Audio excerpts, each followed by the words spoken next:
Hey, it's Mike. I'm here. I'm back, and I'm ready to go. What do we got here? We got Dagmar. This guy's from. Okay, this guy on the thing. Yeah. Okay. Can't wait for the this episode. Toxic people. Can't wait for today's episode. Uh, okay, Dagmar. Thanks for being here, and Liam. Good to see you here. What do we got? We got fake human. Good to see you, man. That's awesome. Travis, good to see you. And I got a lot. Jeff, Jeff Smith, great to see you, man. And Rafal, hey, good rice and everything. He's got good rice for everybody. Rafal brought the good rice, and Weird Planet. Good to see you here, man. And we got Ghana 6781. All right, man. Great to see you. Great to see you. And let's get right into it because I got a lot of stuff. I want to talk about, and then I got a lot of videos to watch. So here we go. Let's see. We want the opening. Here we go.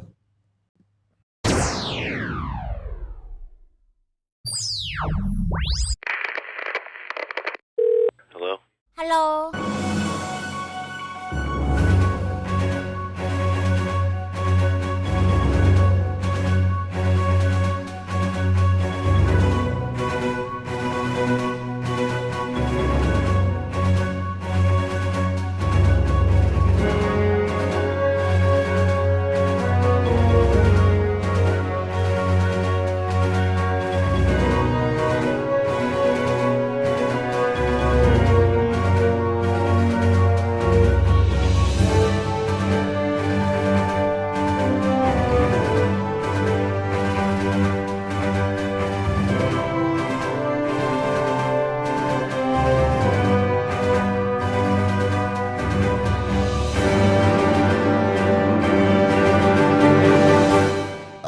Hey, it's me, and I am Gora Hari. I'm Micah Hari today. I'm Micah Hari today. That's hey, look who it is. Great to see you. Can't wait to see you when you get here. It'll be any day now, right? It's gonna be any day. Get to see you. And what do we got? Operation Crossroads. Hey, good to see you here. And fake human blowing his nose. Yes, absolutely. And running after that kiwi. So, okay. So, Queen of Karma, of course. So, our friend Dagmar was on Queen of Karma. She did a video. I guess maybe a couple. Maybe she did a video, and it's really good. I'm really, really excited, really proud of her telling her story of her time in the Hare Krishnas, what happened, that whole thing. And it's really important for survivors to tell their story if they want to tell their story and have a platform to tell it. So it was really great that Queen of Karma did a whole thing on her platform, exposing not only Dagmar's experience, but also the Hare Krishna cult in general at the same time. So, and she has also done, Queen of Karma has also done some articles. She's written some articles on her platform that has exposed Hare Krishnas, their practices, the harm, a lot of things like that. So if you haven't seen Queen of Karma, go check her out and subscribe to her channel and watch some of her videos. Really good. So, some Hare Krishna guy, this guy went and left some messages on Queen of Karma's video. So I just came across this recently, just today, and it's Queen of Karma responded and made a whole article about it because being the cult researcher and expert that she is, she recognized the responses. She recognized the whole cult philosophy, everything. And so she wrote an article about this guy and his response to Dagmar's video and his comments to Dagmar. And so I was reading, I said, you know what, let me share this with everyone because I don't know if anyone's seen this, but I would like to speak about it as well. And my daughter's here too. So, you know, it's great. I'm glad you're here. It's great to see you. I'm glad you're here. So here is the webpage where she has her article. And it says, when victim shaming becomes devotion, cult conditioned thinking. You know, she says Dagmar's survivor story is one of the most painful and important pieces of testimony on my channel. She describes becoming severely ill while involved with the Hare Krishna movement, only to be left alone in a room to suffer until she finally found her way to medical help. Her story echoes thousands of others who have spoken about neglect, coercive control, and institutional harm within high-control religious groups.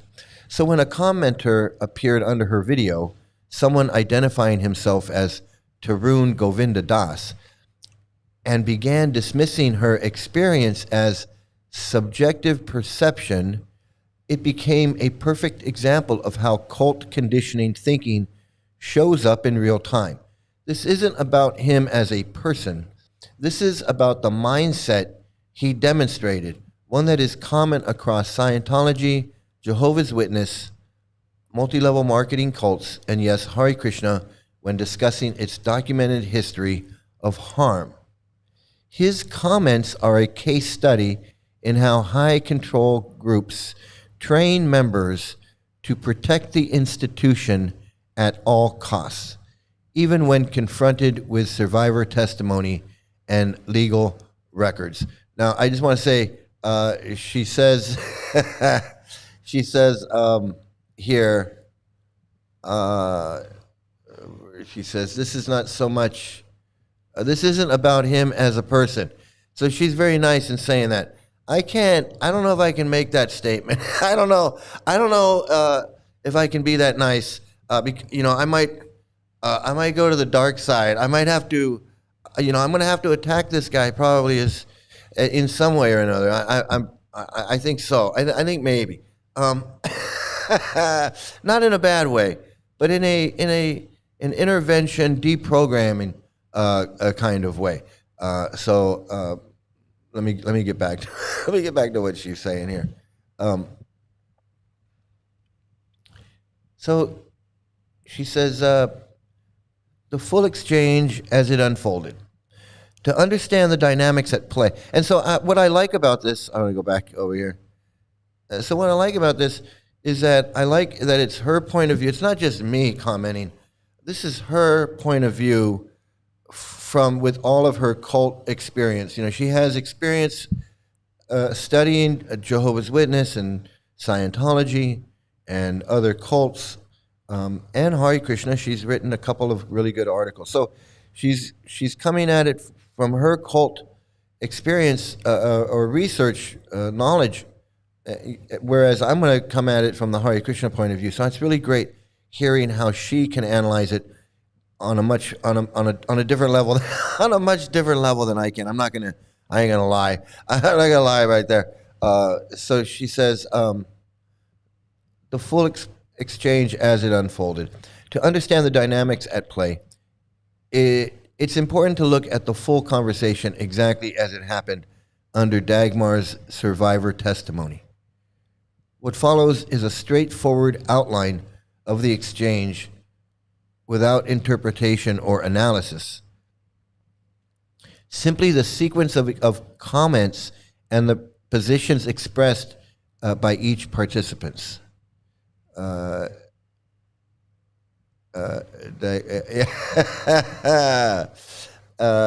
my God, I didn't know that there were new comments.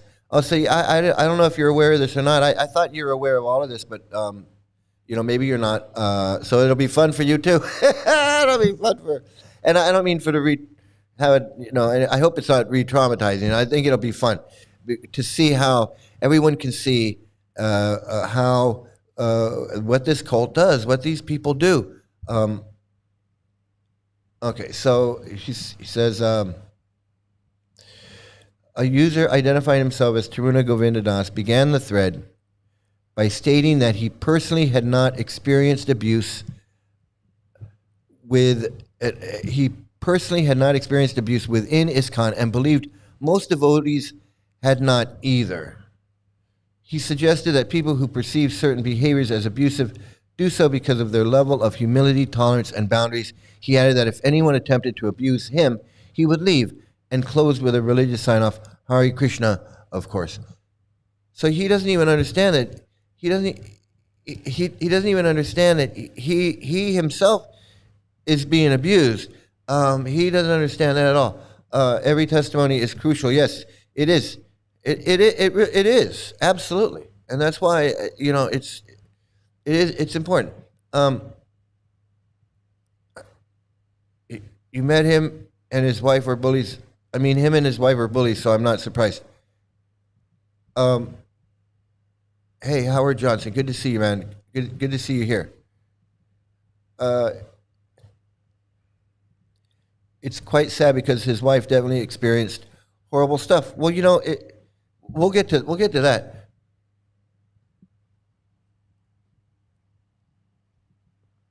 Personally, what about these innocent children in ISKCON Gurukulas? Yeah, we'll get to all that too. I mean, there's a lot going on. Let me tell you, there's a lot going on. But he hasn't experienced any. And he says, well, first of all, he says here. Let me go back, see what he says. He says, if anyone, he says, people who perceive certain behaviors as abusive do so because of their level of humility, tolerance, and boundaries. So what he's saying is, you probably felt abused because you weren't submissive enough, right? You weren't submissive enough. And then he says, he added that if anyone attempted to abuse me, he would leave, and close with a religious. Okay, so there are a couple things I want to say. So, first of all, he's a white man in a white man's cult. So the chances of him being abused by anyone very slim. The only one he's being abused by, well, he's being abused, but he's not going to suffer the abuse that a woman or a child, a female or a child is going to suffer, because he's a white male he's got nothing to worry about, and he's got a wife. So evidently he's got a wife. Dagmar says he's got a wife, so he takes all his aggressions out on her, and he can do that because she has to be humble and tolerant to him, so she has to be submissive to him. So he doesn't have to worry about shit. No one's going to abuse him. He doesn't have to worry about shit. He says, "Oh, if somebody abused me, who's going to abuse you?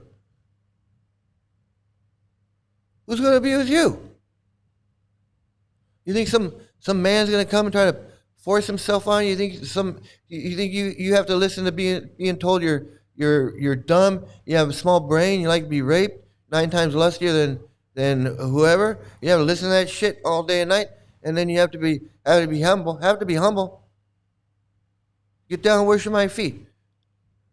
Make my prasadam. Well, aren't you a good wife? He doesn't have to worry about any of that. So of course he doesn't see any abuse. He's giving out the abuse. He doesn't even see that he's being abused, because in his mind, he doesn't look at all the humiliation shit that he has to do, like wash his guru's feet and drink the water and worship his guru with all these prayers and reverence, and treat his guru like his guru is God, and say prayers to him and flowers, lay down in front of him and lay down and do all this mind fuck like shit they do in college. When guys gonna join some fraternity or something, they make them do all this shit, humiliation shit, so they can join some fraternity or join something. It's no different. You gotta wash, massage some guy's feet. I've shown those videos. You gotta wash this fucker's feet with yogurt and water and milk and oatmeal and whatever the fuck he tells you to. And then drink that shit, eat that shit, get down on your knees and pray to him and think that he's gonna whatever. That's not abuse. He doesn't see that as abuse. No one's abusing him. Got him dressed up, shaved head, all this shit. He doesn't see that as abuse. He sees that as humility, tolerance, and boundaries or whatever. Fucking brainwashed. He wouldn't know abuse if he fucking smacked him in the fucking face with a fucking dunda to the head. He'd say his guru could smack him in the head with a dunda, and he'd say, "No problem. That's mercy. I just got.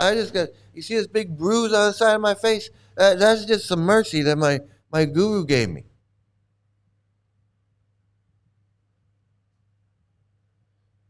Hey, Jai Ganapati, great to see you here, man. I'm ranting and raving, man. I got started like a top, like someone pulled a top, spinning around, you know. And yeah, they don't. They stay in spite of, that's what I was saying. That's what I was saying about that woman, or even this guy. They're all the same. Is there anything that would make this guy leave? There's nothing that would make this guy leave. Not one damn thing. He would, if something happened to his wife, he'd say, "Well, that's her karma, and she's not really my wife, and you know, it's just whatever, you know." And he'd probably divorce her and go to the forest if he could. He wouldn't give a shit. He wouldn't give a shit. Yeah, some fucking brainwashed.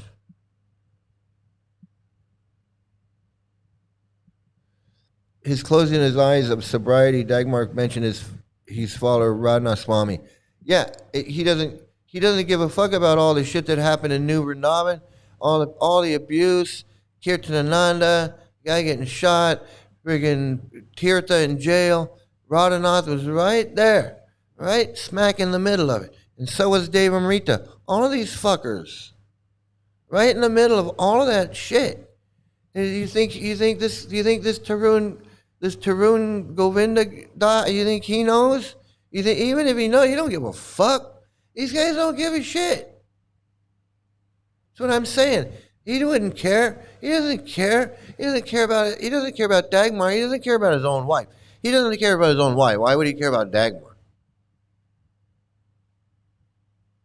His own wife could say, "Hey, I've been abused, this and that. The temple president's been telling me I have to have sex with him in order for us to live in the community. Otherwise, he's going to kick us out and take away our servant and all this. And I didn't know where to go, so I had to do this and all this stuff." She could be all abused like that. You think he'd give a fuck? You think he'd leave? You think he'd say, "Well, this is bullshit. We got to get out of here"? No, he wouldn't give a fuck. He'd say, "Well, if you want to leave, go leave. I'm staying. No, nobody's raping me."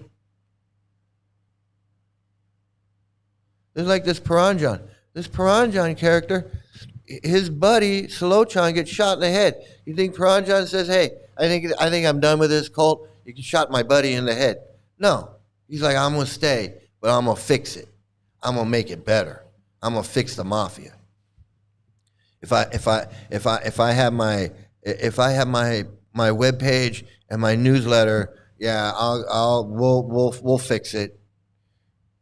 Meanwhile, he's got Tattva Darshan. He's promoting Tattva Darshan. Anyway, these people, they can't. They're all the same. They're all the fucking same. So let me get back to this.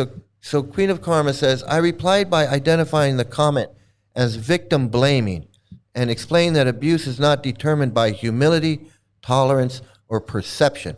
See, that's how you got to get, Queen of Karma is not a devotee, so she's not playing this bullshit. This. Hey, how you doing? I'm so glad to see you here because I'm going over your stuff. I'm Krishnaizing your response to this guy. I'm putting it through the Krishna filter is what I'm doing. and I'm loving your work, and I'm loving your work, man, and I'm loving it. I'm loving it. This is exactly how they perceive the world: above the law, caring about nothing and nobody. Guru must be worshipped. Full stop. And they don't give a fuck. This Taruna Govinda Das, he doesn't care about his own wife. He wouldn't give a fuck about his own wife. Why would he care about Dagmar's story? In fact, he'd say the same thing to his own wife. He'd say you're not being humble. In fact, he probably thinks, why is Dagmar complaining? I mean, I don't mean to laugh, but seriously, these people are so fucked up. They're just so fucked up. They have a really big problem with, because they don't care. Because it's all karma. And that's this whole idea of karma is really kind of evil when you think about it, because it lets them or people just say, hey, there's nothing we can do. Well, I don't have to feel bad for you. You broke your arm. Well, that's your karma. That's your karma. What that means is, I don't care because you deserve that. I mean, I don't. If somebody says, "Hey, I did this, I did that," and you go, "Well, that's your karma," that's not a nice thing to say. That's like saying, "I don't care because you deserved it." Obviously, you did something, and now you're getting a response. Oh, you broke your foot? Well, that's your karma. You deserve it. You deserved it. The Hare Krishnas think they're being all spiritual about it. I'm on a higher level. I'm being all spiritual. I'm spiritual. I understand karma. No, you're being a fucking asshole. That's what I think. You're being a fucking asshole because you're not understanding. You're not understanding.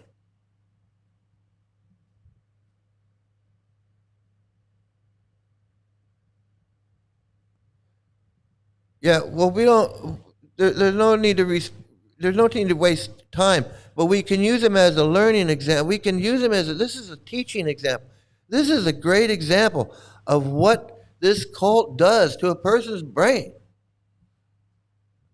I know she absolutely. This guy and they don't even see it as attacking, or they don't see anything wrong. They don't see anything wrong with how they think and how they feel and how they act and what they say, because they've been brainwashed by this fucking cult, by this fucking Prabhupada in his books. Like, let me get back, because who is this guy? He's another one of these super Hindus. He's who is he talking about? Who is he to talk about abusive behavior because of a level of humility, tolerance, and bounty? Like he's the friggin' Buddha or Dalai Lama or what? He's no Swami. He knows me. That's why he went there. Yeah. Well, you know what? What does he really know? This guy. He's his arrogance. He doesn't know anything. He doesn't know anything about humility. He doesn't know anything about spirituality. You don't. That's not being a spiritual person. He says, so Queen of Karma says, he responded by saying, "Shame on you for judging me." So now he turns it around again on Queen of Karma and says, "You shouldn't be judging me for criticizing Dagmar."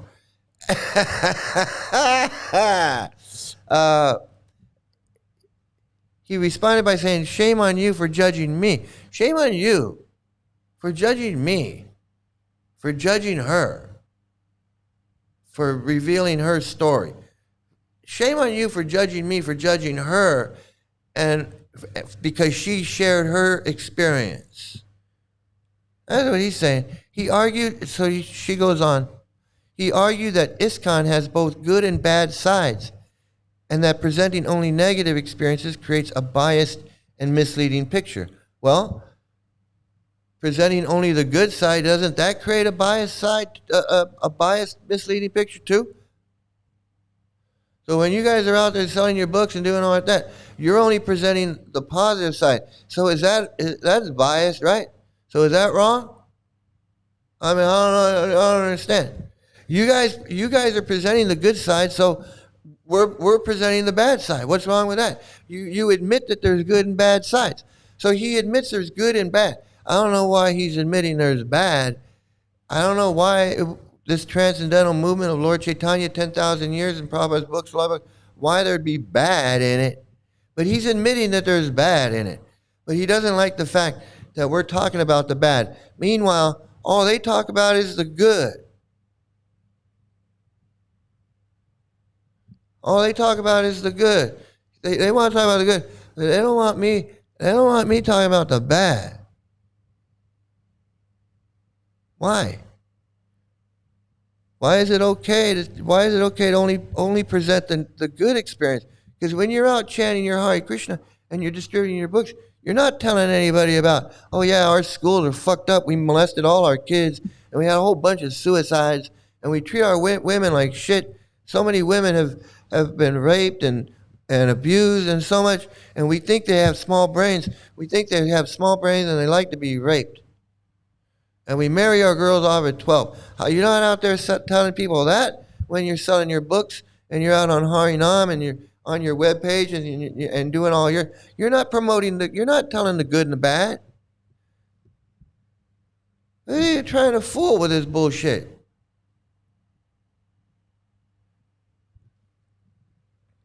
He argued that ISKCON has both good and bad sides, and that presenting only negative experiences create a biased and misleading picture. Well, we're presenting the negative, you're presenting the good. So there's only a couple of us doing the bad side. There's a lot of you guys doing the good side. So what are you upset about? Let her tell her story. You can't let her tell her story. It just can't. He suggested that people who describe the group as dangerous are reliant on subjective perceptions and encourage others to experience it themselves rather than listen to survivor accounts. So he's saying that the people who see it as dangerous, they're relying on subjective perceptions. But the people who think it's good, that's not a subjective perception at all. That's just, it's good. It's good.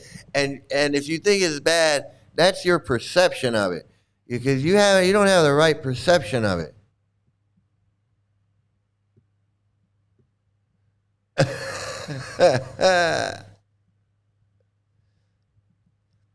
Exactly. Most people in the cult think that way. If the abuse didn't happen to me, why bother? That's their prerogative.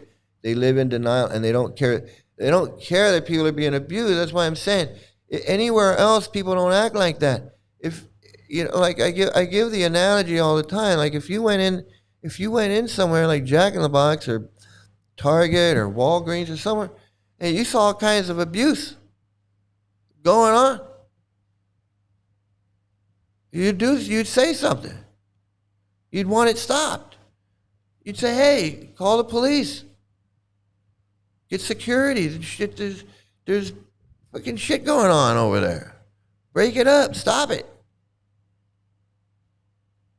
And if you can't see it, but you hear about it, if everybody heard that there was a place where some shit was going on, people would investigate and find out. Hey, shit going on down there? What's going on at that McDonald's? People getting shot, people getting poisoned, people ending up in the hospital. All kinds of shit going on. Maybe we should investigate what's going on down there at that McDonald's. The little kids disappeared in there. Some lady was raped in the bathroom. Some people got shot in the parking lot. The manager ended up missing. People would start saying, "Hey, there's a lot of shit going on down there. Maybe we should figure that out. Maybe we should close it down, bulldoze that thing."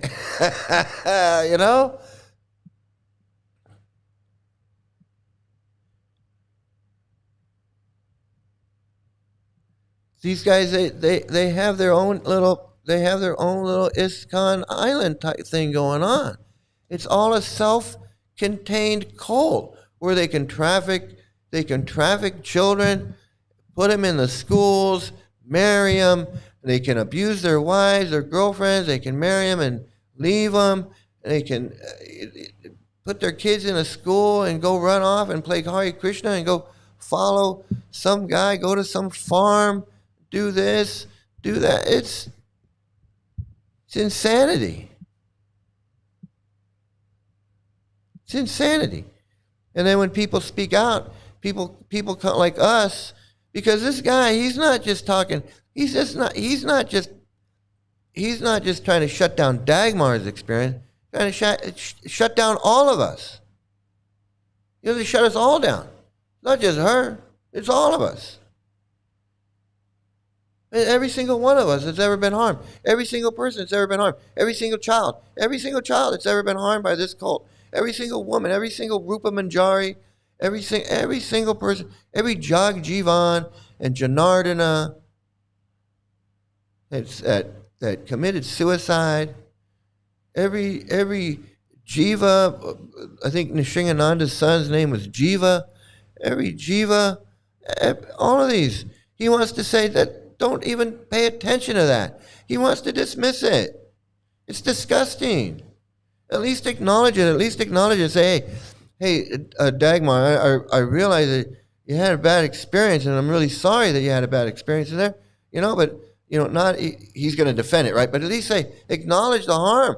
I acknowledge that you had a bad experience. I'm really sorry to hear that, but you know, we really try to make things better here, and we're trying to help and whatever. And then you can have that whole debate like Leela Manjari. You know, I'm staying because I want to help, and you're not staying. And all that. We can know that, but at least acknowledge the harm. At least Leela Manjari said, "Yeah, there's a lot of bad shit going on. I want to stay and fix it." I mean, at least she acknowledged a lot of bad shit going on. But you know, and he does acknowledge there's good and bad sides. But he thinks that the negative side is just our perception. Like we have a bad perception. We have a bad perception. We don't realize that it's just our karma. That everybody that's abused, that's their karma. Why are you making a big deal about it?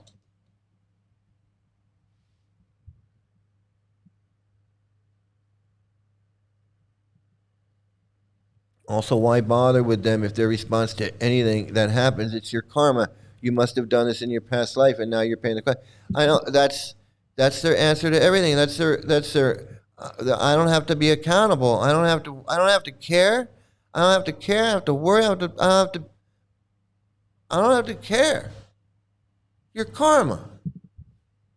Was your karma to be abused? It was your karma to be harmed. It was your karma to be raped. I'm sure that's what Narayan was telling Rupa Manjari. Like, well, it is your karma. Women have small brains, and you like to be raped, and that's what Prabhupada said, and I'm Prabhupada's disciple, and you can't tell me anything. Who are you?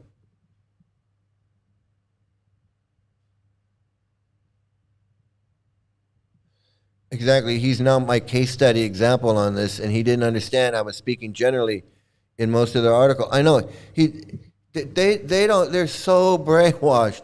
They're so brainwashed that they can't even. It's like that one lady was saying. It's like asking a fish to see the water. They can't see the water, you know. And that's a perfect analogy. And they can't see the water. He can't see. The abuse is all around him, and even he's being abused, but he can't see it. And when he does see it, he wants to deny it, and he wants to excuse it, or he wants to just ignore it all completely because it messes up his good time. And what good time is that? Is chanting?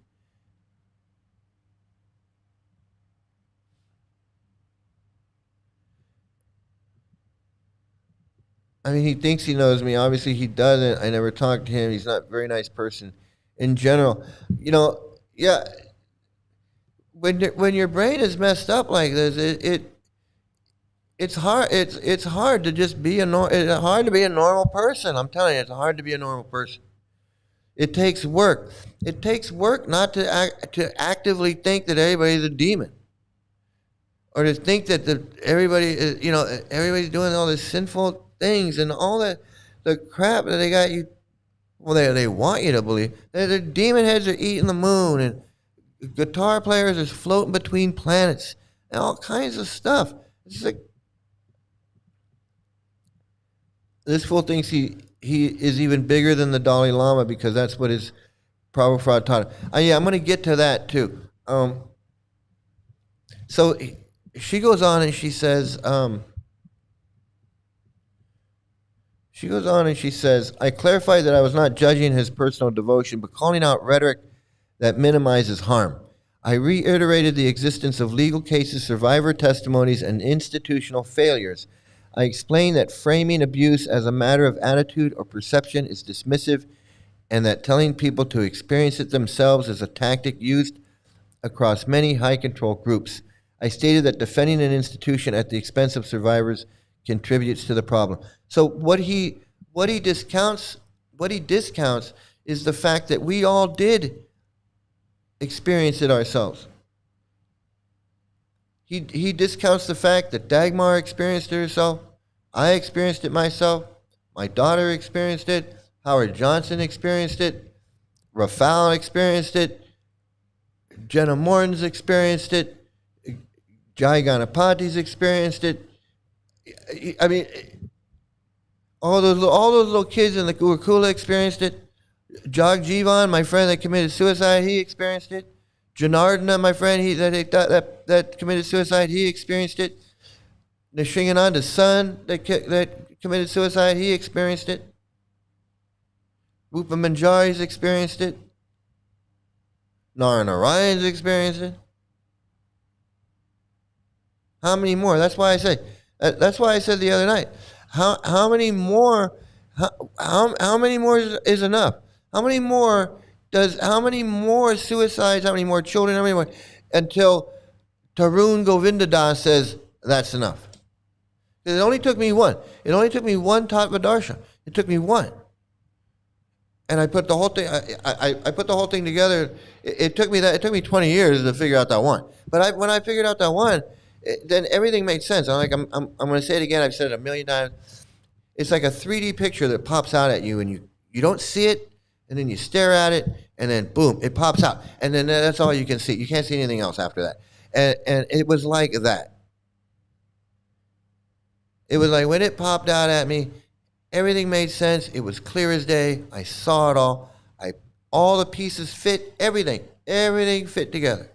And the more I do these live streams, the more I watch these videos, the more I get caught up after being away for 14 years. It's only made me more convinced of everything I already knew. Like if I wasn't convinced 100% before, I'm convinced 500%. I can't be convinced anymore. That's just the way it is. So, and Hayden Erickson, great to see you here. Let me get to some of these. He thought I'd be like, oh, sorry, but I never thought of joining to see for myself. I'll delete all my content on them. Yeah, and that's the thing and that's why I say people don't understand.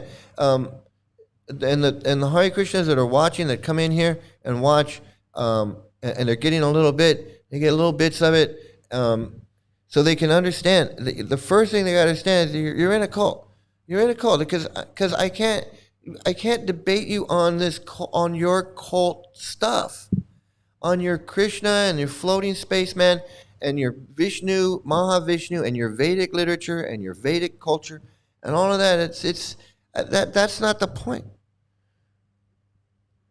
That's not the point. The point is you're in a cult, and then once you recognize that, then we can move on, and eventually we can get to that point where we're talking about Vedas and this and that. That's later. That'll come later. But first, you got to understand what's going on. You're in a cult, and that's the one thing, and that's the hardest thing. That's the one thing that is almost impossible for them to understand. It's just, man.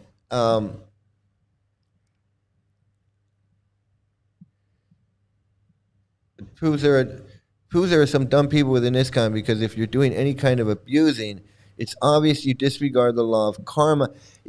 That's what I'm saying, and that's why the knitting cult lady says that, and that other guy is saying, look, they either believe it and they're insane for believing it, or they're evil because they know it's not real. There's the only two.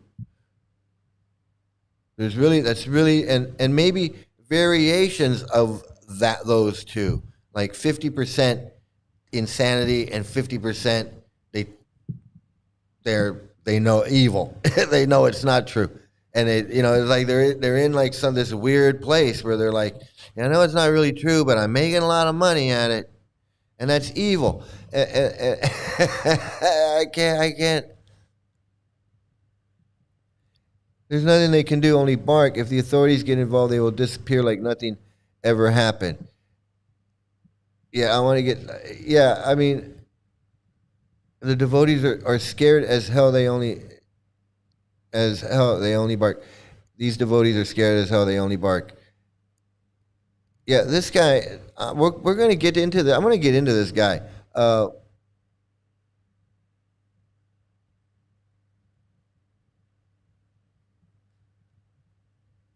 Some people wait 10 years. Yeah, some people wait 10 years to become a go.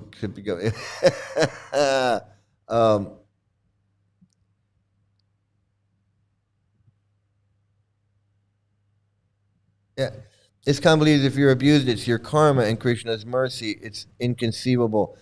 Yeah, yeah, exactly. Exactly. And they're supposed to be on a spiritual level. They're supposed to be on a spiritual level. How is that spiritual? How is that holy?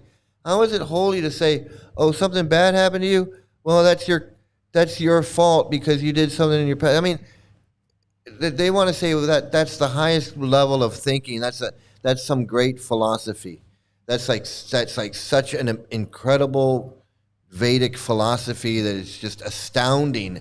It's astounding, that philosophy that, because you broke your foot yesterday, and the reason you broke your foot yesterday is because you did something either a couple days ago or a week ago or a month ago. We don't know what it is, but you did something in your past, maybe in your past life, maybe it was in a past life, and that's why you broke your foot. That's their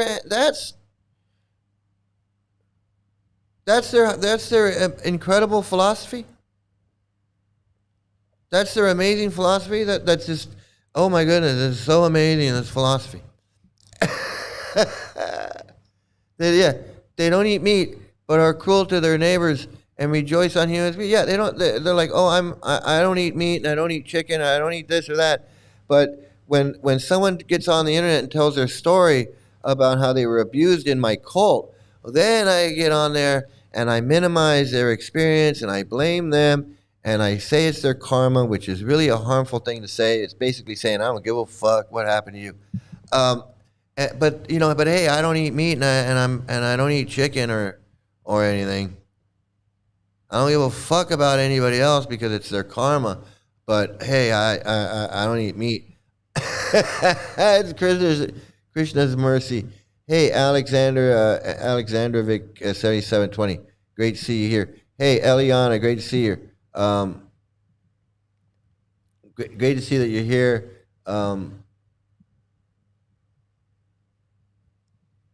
Everybody, okay. So I want to get back to this. So she says he replied that he acknowledges both the good and the bad within the group, but believes presenting only negative experiences creates an illusion that the group is entirely harmful. He said this perceived imbalance is why he continues to comment.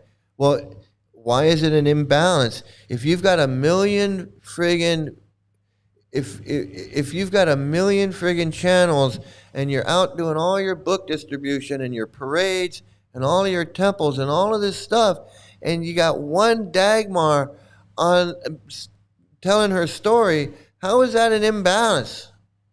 How the fuck is that an imbalance? You see the friggin' mentality of these people? You can't even recognize the fact that this one person who's been abused just wants to speak out, get healed. No, well, that's offensive. How dare you say you were harmed in any way by my cult? My cult would never harm anybody. It's your fault. And the fact that you want to speak out and say something about it, that's how dare you do that? You have no right. You have no right to speak about your own experiences and your own feelings, your own emotions, and your own history. You have no right. If it says anything bad, if it says anything bad about something I like, how dare you talk about it? That's like saying, that's like somebody saying, leaving a review and saying, I didn't like this McDonald's. It was really dirty, and the food and my burger was cold, and the fries were cold, and I didn't like it. And then somebody coming back and going, how dare you talk bad about this McDonald's? Well, I'm not talking bad about it. I got a cold burger and I got some cold fries, and it was dirty. There was trash all over the floor. The bathroom didn't work, and it smelled really bad. That's all I'm saying. I like McDonald's. I'm just saying that this McDonald's sucked. Well, it doesn't make sense if somebody get mad. That's what happened. That's what happened.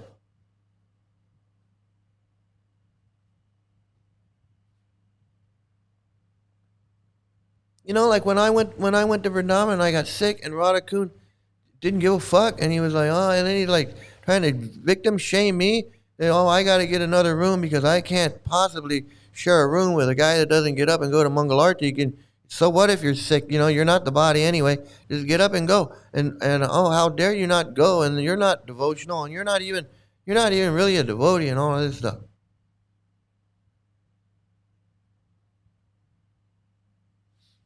The fuck is that? What kind of friend is that?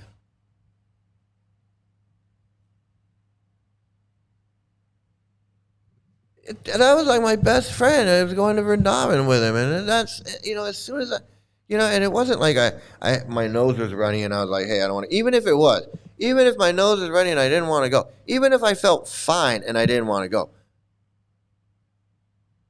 even if I felt perfectly fine and I said, hey man, I'm not going this morning. I don't want to go. There should be no problem with that. But the fact that I was almost dead, the fact that I was like, I could barely walk, I could barely get out of bed, and he's giving me this whole shame and shit, that just tells you where their head's at. It just tells you where their head's at. And again, it's like Gorahari and Hot Lips. There's no distinction between one and another. If that's how they think about me, if that's how Radha Kun thought about me when I was almost, I'm deathly ill in Vrindavan, first time there, I'm like, and he doesn't give a shit. You think he cared about his kids in the Gurukula? You think he cared about anything? Give a fuck about anything? Give a fuck about his own kids? You think this Taruna Govinda Das cares about his wife? If something happened to his wife, he doesn't care?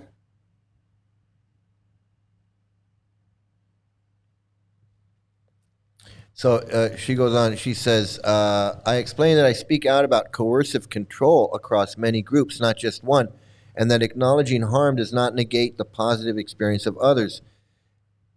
And Knitting Cold Lady says that even in the Children of God, which was a pedophile cult, where the whole cult existed was to traffic and rape little kids. That was the whole point of the cult. And there were people in the cult that had great experiences that didn't rape or traffic any little kids. But that doesn't mean it wasn't a pedophile cult. It doesn't mean that that's not what they were doing. Just because some people didn't come in contact with that. They were still in the cult. She explains it very well. And that's another thing that these people can't understand. You're in it. There's Leela Manjaris and all these ones that think that I'm going to stay in it and I'm going to fix it. Paranjan thinks you're not fixing anything. You're not doing anything. You're not saving any kids. You're not doing anything. You're harming more people because you're giving them false hope that what's harming them is not harming them. And that pisses me off. Trying to deflect off what's where the harm is coming from. So she goes on. She says, Queen of Karma goes on. She says, the pattern how members are taught to respond to abuse. His replies follow a predictable sequence used in many coercive systems. One, you're biased. You only see the bad. This is a silencing tactic. It reframes documented harm as a personal flaw in the person exposing it. Yeah, it's Dagmar's fault. Dagmar's fault. It's me. I'm bitter. I'm upset because of something that happened in the past. And then number two, thousands of people find peace here. This is the good experiences cancel out the bad experiences argument. It doesn't cancel out anything. They think it does. They think that when they go, well, there's a lot of people that had a good experience. That doesn't mean anything. That means zero. It has no weight at all. It doesn't cancel anything out. You're supposed to have good experiences. You're supposed to have good. Saying, hey, we have good experiences too, is not the flex that you think it is. You're supposed to be having, the whole point is having good experiences, but you got to come along and remind us, well, you know, a lot of people have good experiences too. That is not saying what you think it's saying. It's actually saying the opposite of what you think it's saying. You're too dumb to understand what you're fucking saying.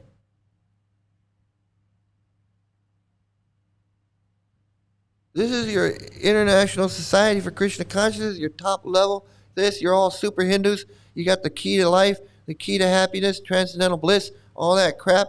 And you got to remind people that, hey, you know, there are some people that have a good experience here. The fuck does that mean? I mean, most people are not. Are you saying that most people are not having a good time? You got to remind, hey, we do have some people. There are a few people here having a good time. Is that what you're trying to say?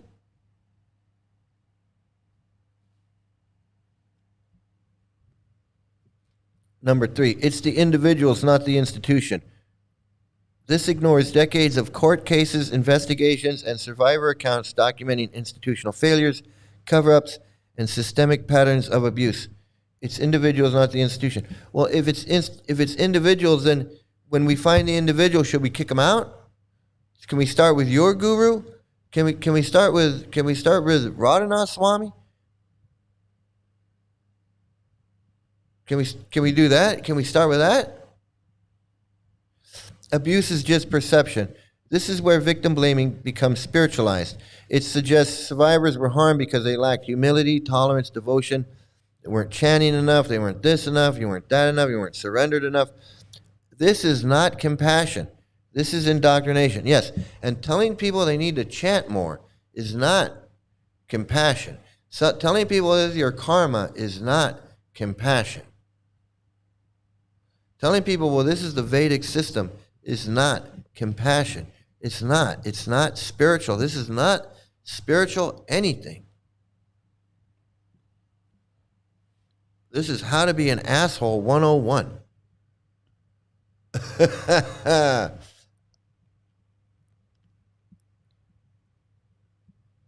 She goes on, she says the psychological impact on survivors.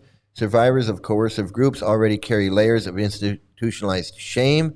Many were taught explicitly or implicitly that their suffering was their karma, their ego, their lack of devotion, their spiritual weakness, their failure to surrender.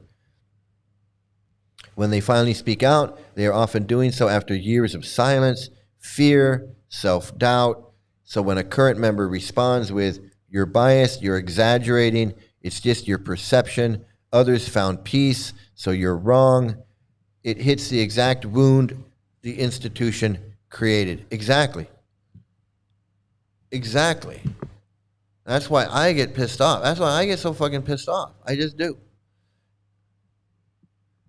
It's like it's like the shit coming to life. It's like not just seeing the 3D picture popping out, but like having it come to life and seeing it in real life and seeing it affect people in real life.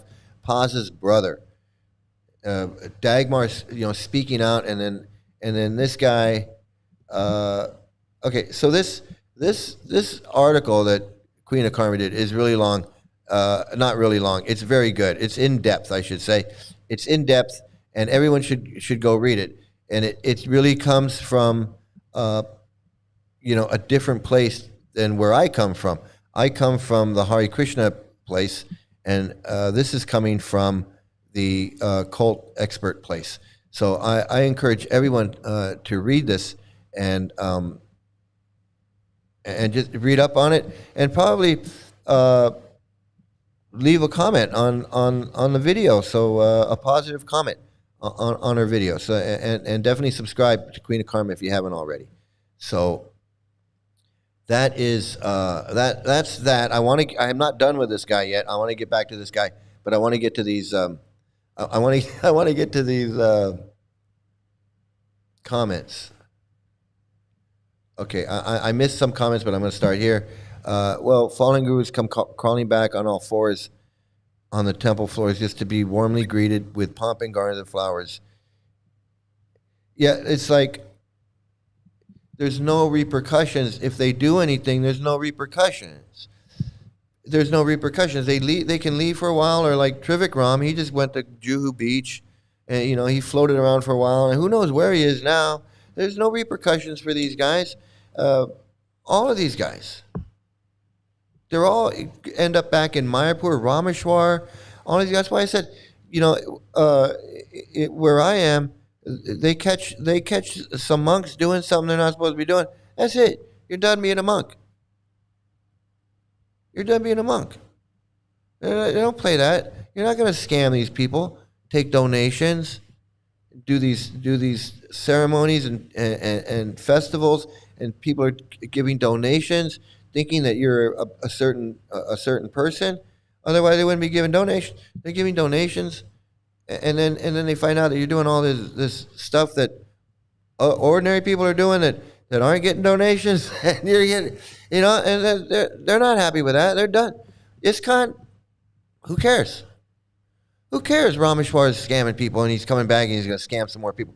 You don't think he's trying to scam some more people? He scammed some people the first time. Nothing happened. Nothing happened the first time. He didn't get banned from ISKCON. He's back. Hare Krishna, he's back. If he wants to be back, he's back. All these guys.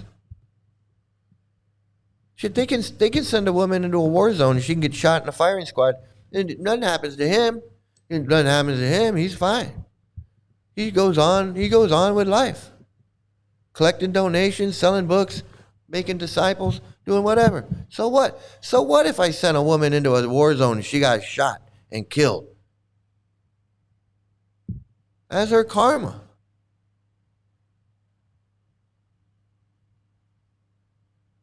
So what if Nrsingananda's son put a gun to his head, blew his brains out, and he was only 18 years old? It's his karma. I don't care.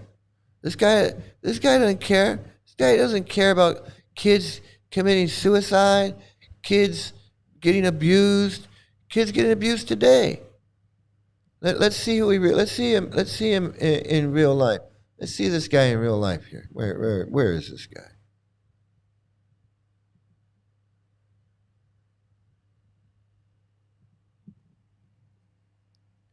Disciple of this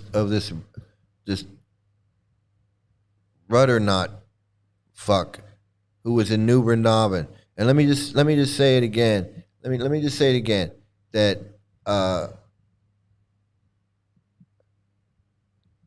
that guy Henry Dorktorsky, he admitted, he said, we were all brainwashed. We were all brainwashed in New Vrindavan. Kirtananda had us all brainwashed. And if I would have killed a guy too. And if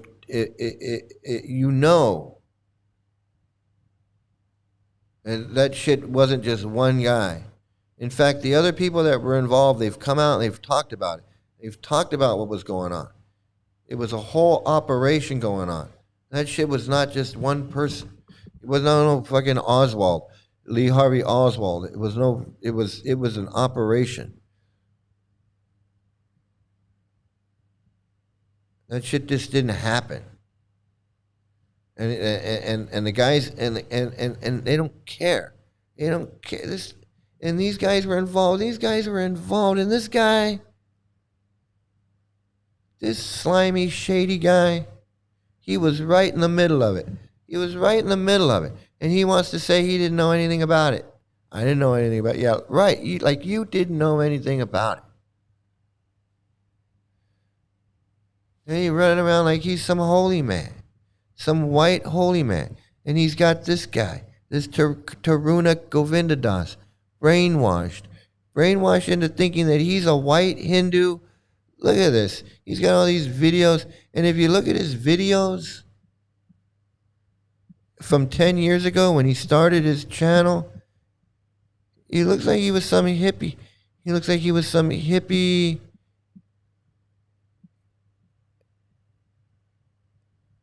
Some hippie guy that got a hold of a book. He's got long hair. Look at this guy. Look at this guy.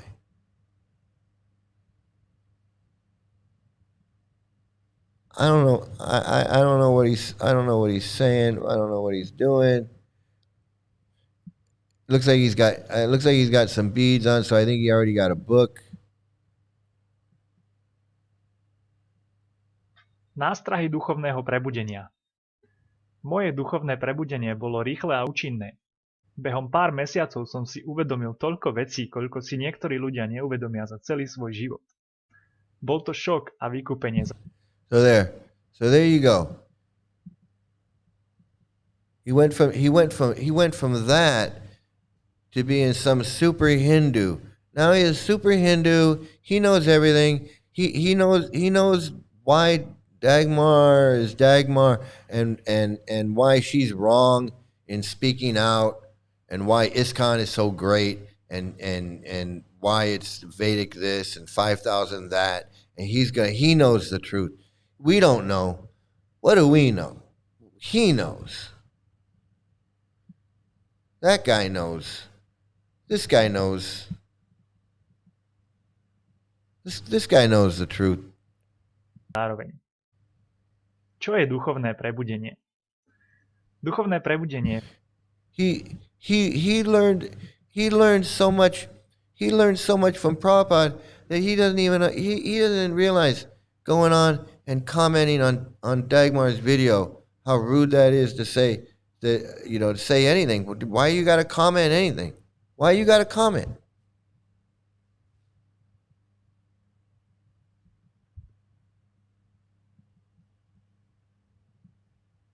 She's telling her story, yeah, because she's a woman. She got a small brain. She's not humble. She wasn't surrendered.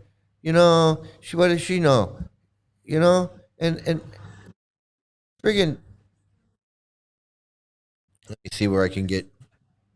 Now he's this. So he went from that to this. A to je dôležitosť rozvíjania, kultivácia charakteru spolu s duchovným poznaním. Pretože čo sa deje, keď niekto rozvíja len duchovné poznanie a nerozvíja Now he's super Hindu. Now he's super Hindu. He's got the tilak on his face. He shaved his head. He's super Hindu with the shaved head, the white super Hindu, because he's white. So naturally he's a better Hindu. He's a better Hindu, and he's going to explain Hinduism because he's a white man. He's a white man. He's going to explain Krishna consciousness because Prabhupada said that he can do it. Prabhupada told him that he can explain it better than anybody. If you read my books and you chant these magic words and you do the little whack and you throw the rice in there and go swaha at the right time and you do that enough times, then you can become a super Hindu. You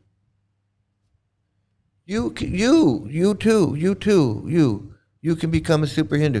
You can become just like that. Where is this other guy? You can become a super Hindu.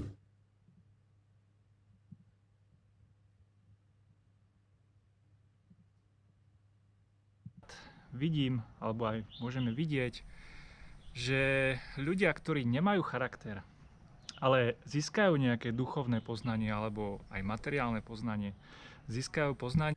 That's the brainwashing. That's the brainwashing. That's the brainwashing. That's the brainwashing. That this guy, I don't know where he's from. I forget where you said he was from. It's Czech Republic or wherever. But now it doesn't matter. You know, now he's super Hindu.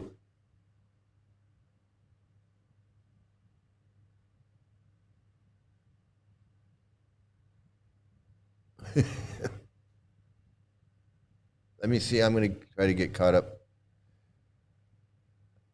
on some of these.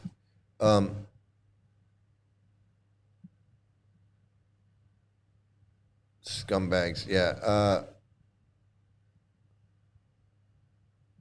ISKCON is famous for victim shaming, emotional blackmailing, and infamously blaming victims. Yeah, that's all they know how to do. That's all they know how to do, and that's in their teachings, because they're doing it just by saying it's your karma.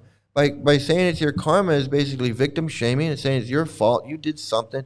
You did something in your past life. You did something in this life. You offended a devotee. You offended a pure devotee. You offended a Vaishnava. Whatever the fuck. It's your fault. So they victim blaming, victim shaming.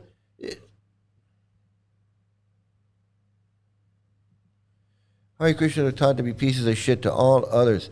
They're taught to be pieces of shit to themselves. They deny themselves every pleasure, any pleasure.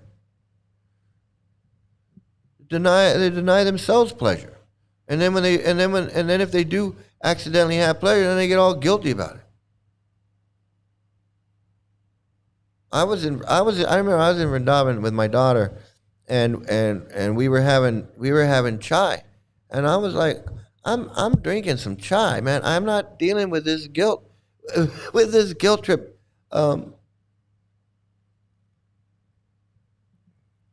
You are not even really a devotee. Yeah, he used to say that a lot, said Radhakun. The worst part is after you leave ISKCON, it's a confirmation to them you were, yeah, absolutely. I mean, you know that's what they're saying. But I could say that too. I could say, well, Yashodananda wasn't sincere, and that's why he fell down. Why did Yashodananda fall down? How come he's not a Swami? Obviously he wasn't sincere. Well, no, he just changed ashrams. Well, why would you change ashrams? I can pull that same shit. Because really, he wasn't a Swami. He wasn't a Swami. And Radhakunda I remember Radhakunda saying that. He goes, you're not really a devotee. We're just practicing. He used to say, you're just practicing. We're just practicing in this lifetime. So in our next lifetime, we can be a real devotee. I've heard him say that. I heard him say that many times. I heard him say that many times. We're just practicing in this lifetime. We're just practicing in this lifetime. And then in our next lifetime. But then at the same time, Prabhupada says, if you chant and you follow the four regular principles, you can go back to Godhead in this lifetime. So that's what I mean. There's so many contradictions. There's so many contradicting statements and teachings and verses, and everything's a contradiction. Oh, I wanted to get to this. What did you say about Stockholm Syndrome is a rare, complex psychological response where hostages or abuse victims develop positive feelings. Yeah, they've been brainwashed. Well, it's not. Some of it's Stockholm Syndrome. If they've been abused, the hardcore abuse, like some of these children and some of these women that have really been abused.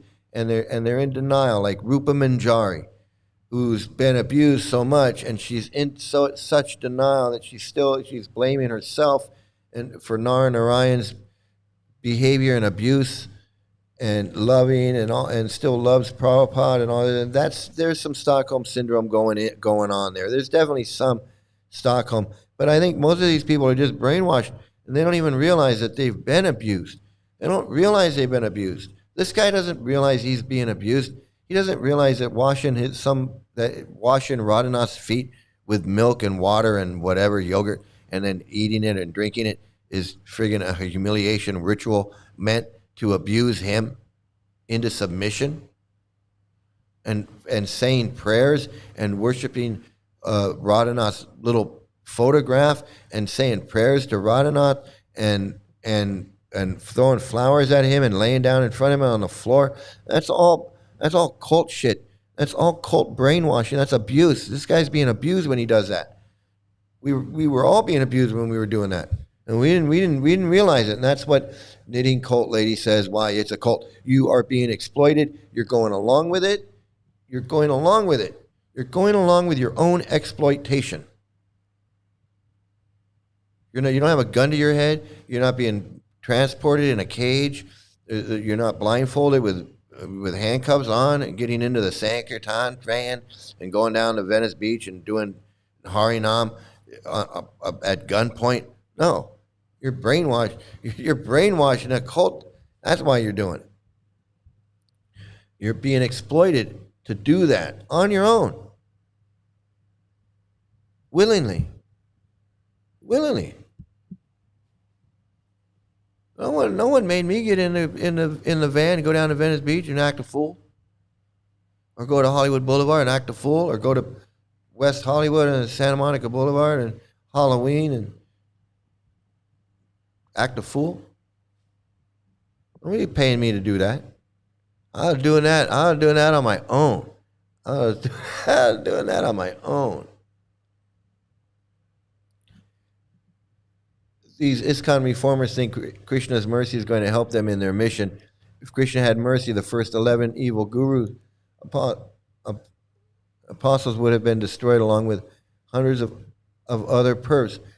I know, that's what gets me is this Paranjan guy. He's always talking about, well, it was Krishna's arrangement, Krishna's mercy that I got the poison tapes. It's Krishna's arrangement and Krishna's mercy that I exposed Jaya Tirtha. It's Krishna's mercy and Krishna's arrangement that he gave me this and that. Well, where's Krishna's mercy and Krishna's arrangement when the kids were getting molested?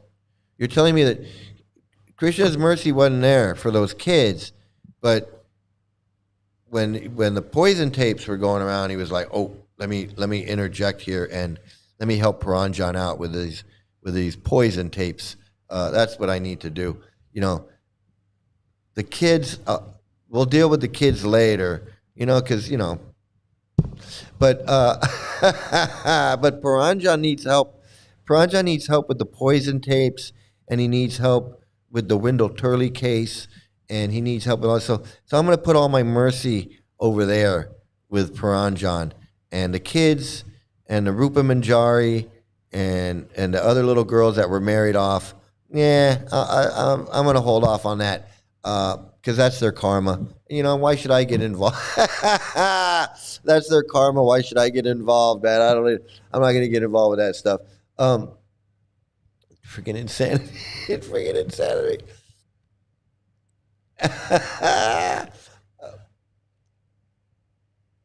Oh, man. I don't know where I can't keep up with.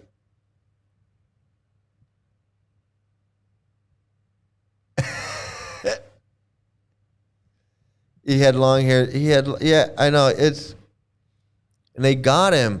They got him. He had long hair, and they got him. Right. I thought, oh, yeah, another white man, Hindu guru. And he's from the Czech Republic. He's like, well, Prabhupada says I can be, I'm a super Hindu. Prabhupada says I'm a super Hindu. I read his books. I read Bhagavad Gita, and I watched Wisdom of the Sages. So, hey. Oh, wait a minute. What is this? Giriraj is in Southern California, and Trivikram, he announced his intention to marry a disciple from Ukraine and settle in that. Is that recently? Because that's been a rumor for the last 3 years. 3 years. I don't know what's going on.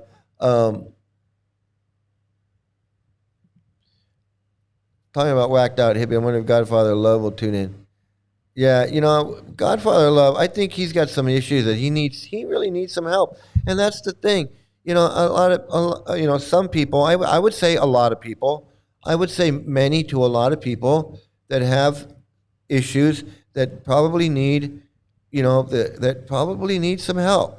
And I don't mean that in a derogatory or a mean spirited way. I mean that honestly. And maybe they don't need help, but maybe they're just, they're just there's a lot of diagnoses now.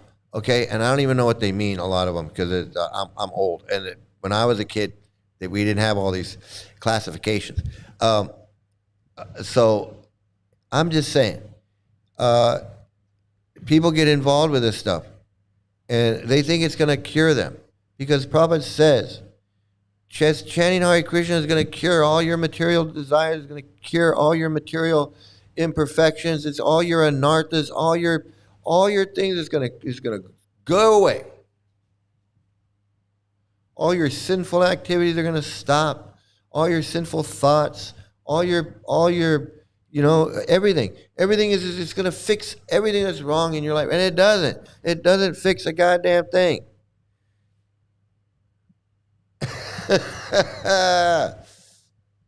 Has the whole world gone crazy? Where's my whole world gone crazy? Has the whole world gone crazy? Am I the only one around here who gives a shit about the rules?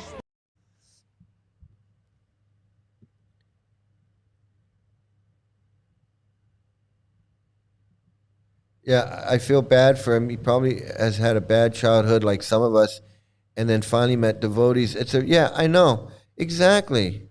And that's the thing is like maybe you've had a rough childhood, maybe you had maybe you didn't have.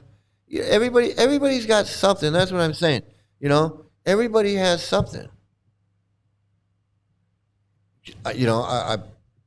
Maybe it's not your parents. Maybe it's who knows what it is.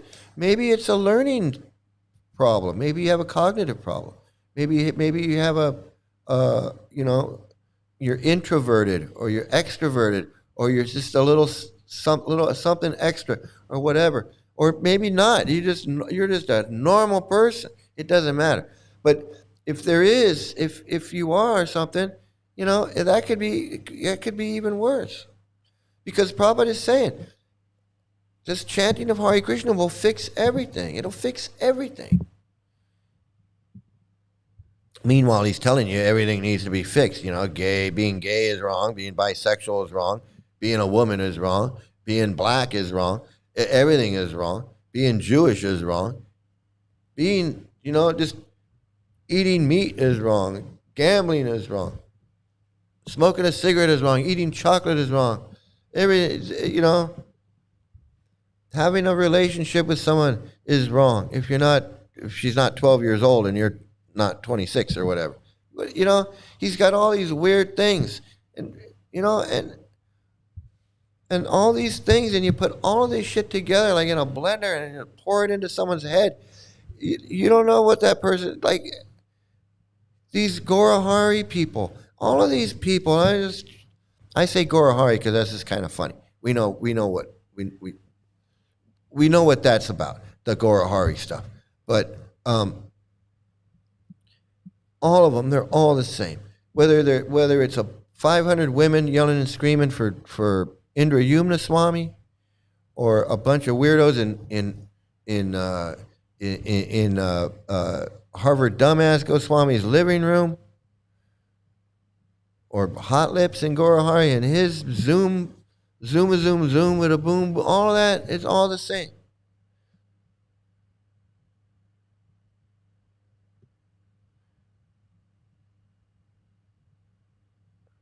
Yeah, it's no matter how many people tell Dagmar she's lying, she knows she's not. We know she's not. They'll never gaslight her to change her story. Yeah, I mean, and that's the thing. They're doing that to make themselves feel better, and to for any Hare Krishnas that come along and go and see it, and they can still like, oh, look what this guy said, and it's Yeah, I think, it's definitely it's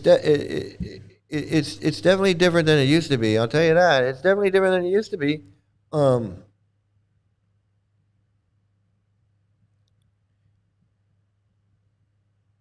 Let me see. What do we got going on?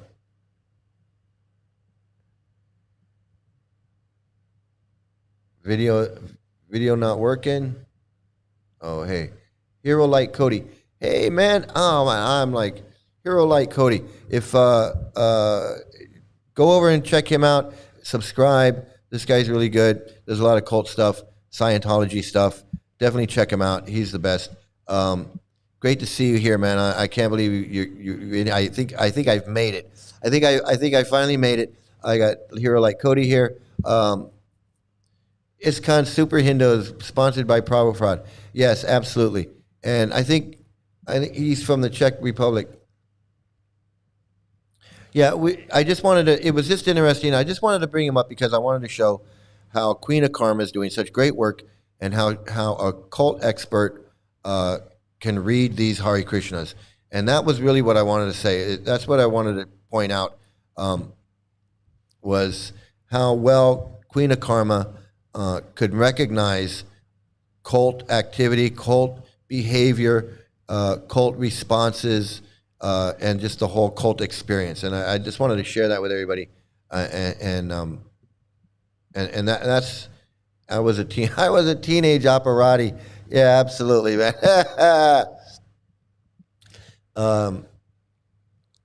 So yeah, the trolls. Let's the trolls bring the spice. Yeah, I know they can come in if they want. I mean, they're already here, but they're just not speaking up. I wish they would speak up a little bit more, but that's okay. They think just changing clothes, you become above everything. Yeah, it is. You're right. They think because they're doing the 4 regulative principles and they're reading Prabhupada's books and they change their clothes and they shave their head, like somehow they're now some kind of holy man.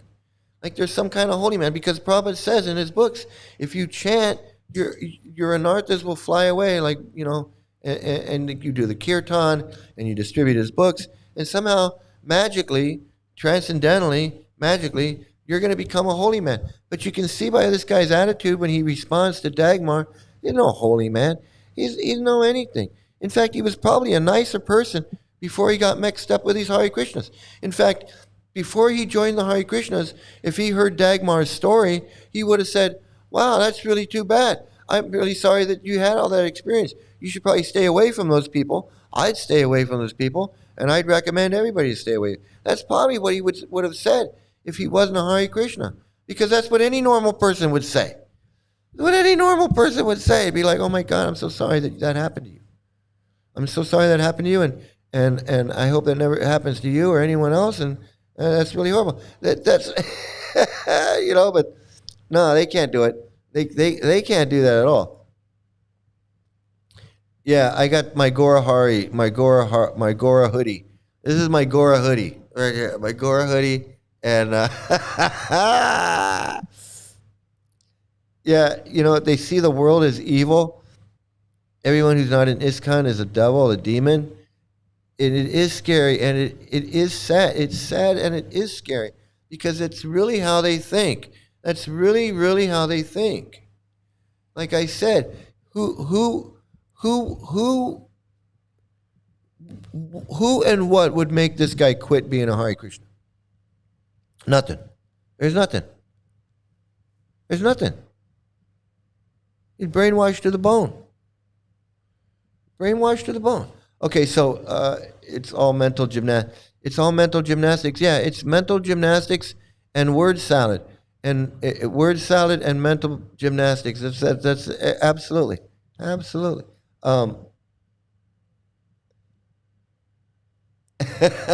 My Gora hoodie. This is my Gora hoodie. Hey, thanks, man. I'm glad I have you guys here, because for a while I had nobody. It was just me yelling.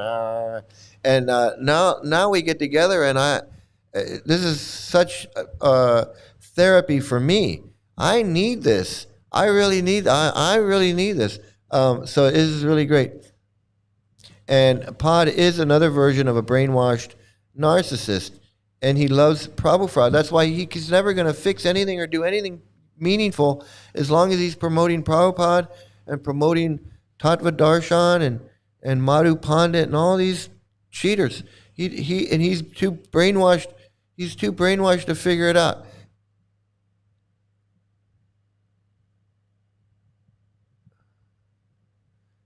Trolls deleting their comments after they post it, after they post them. I'm not seeing any trolls posting anything, but I do want to get into some videos. I want to get to your comment. I don't want to miss anything good. Maybe Eliana can help with the comments, if Eliana could help with the comments. And oh, hey, you're off during the day and you finally caught alive. I'm so glad you're here, man. It's like I'm so glad you're here and you're checking out. I'm almost got stage fright now that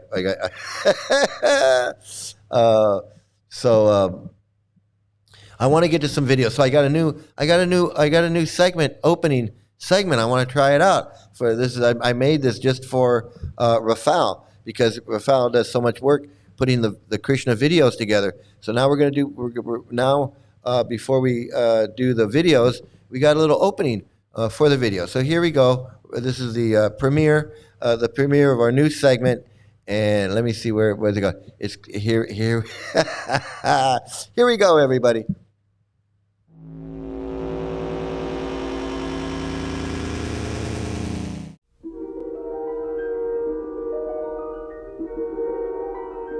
There is a fifth dimension, beyond that which is known to man. It is a dimension as vast as space and as timeless as infinity. It is the middle ground between light and shadow, between science and superstition, and it lies between the pit of man's fears and the summit of his knowledge. This is the dimension of imagination. It is an area which we call dimension of imagination, dimension of imagination, dimension of imagination, dimension of imagination, dimension of imagination. Yes, it is a dimension of imagination. It is a dimension of imagination. And let's see what we can do here. We got here we got another Gorahari. So this guy, this guy's evidently he's feeling it, man. He's really feeling this this Krishna stuff. Oh, wait a minute. Let me get this going. What happened?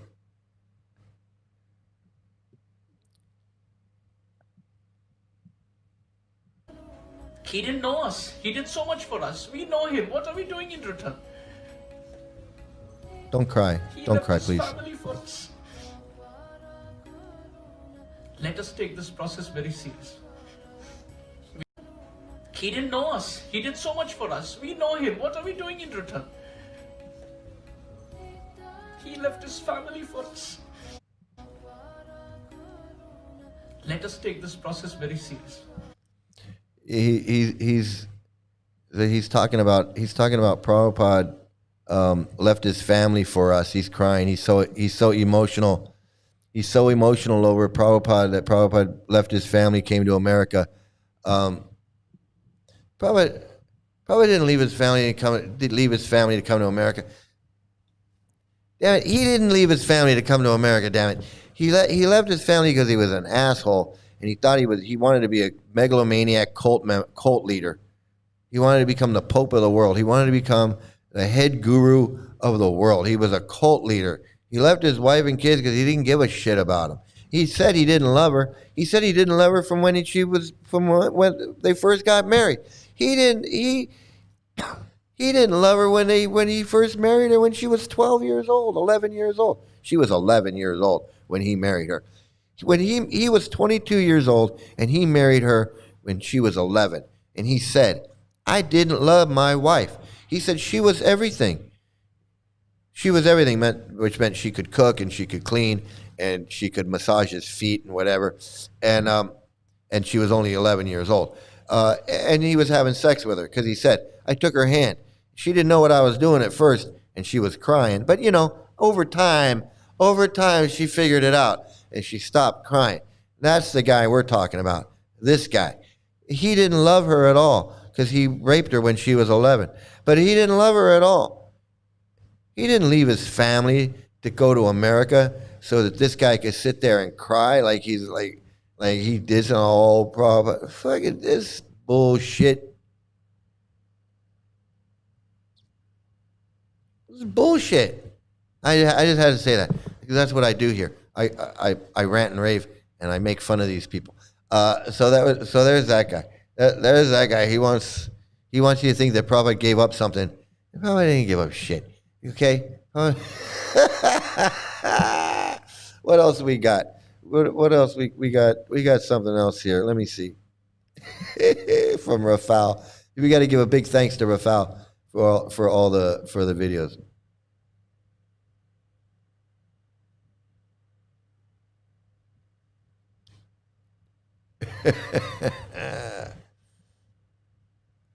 You know what, Rafal? I never heard that. Prabhupada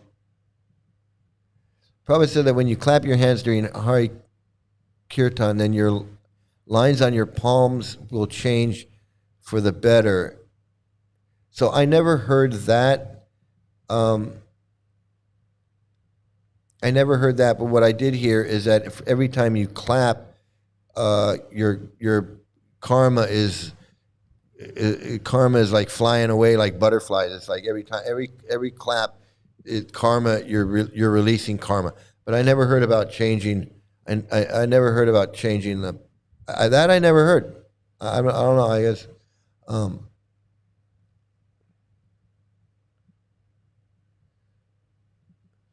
Also, when you clap your hands, apparently it's supposed to make you live longer.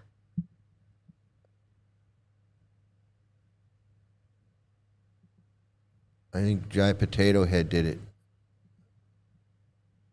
I don't know. That's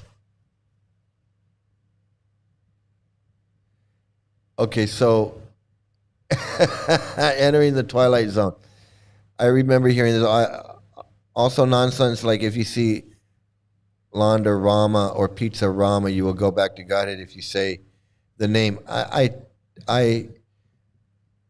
didn't hear that you'll go back to Godhead for saying the name, but I did hear that it's the same as chanting the holy name. So if you see Landa Rama or Pizza Rama, my friend, my Hare Krishna, old-time Hare Krishna friend from way back would say Rama. He would always say Rama. He'd say, "Oh, look, it's a Landa Rama," and he would always say it like that.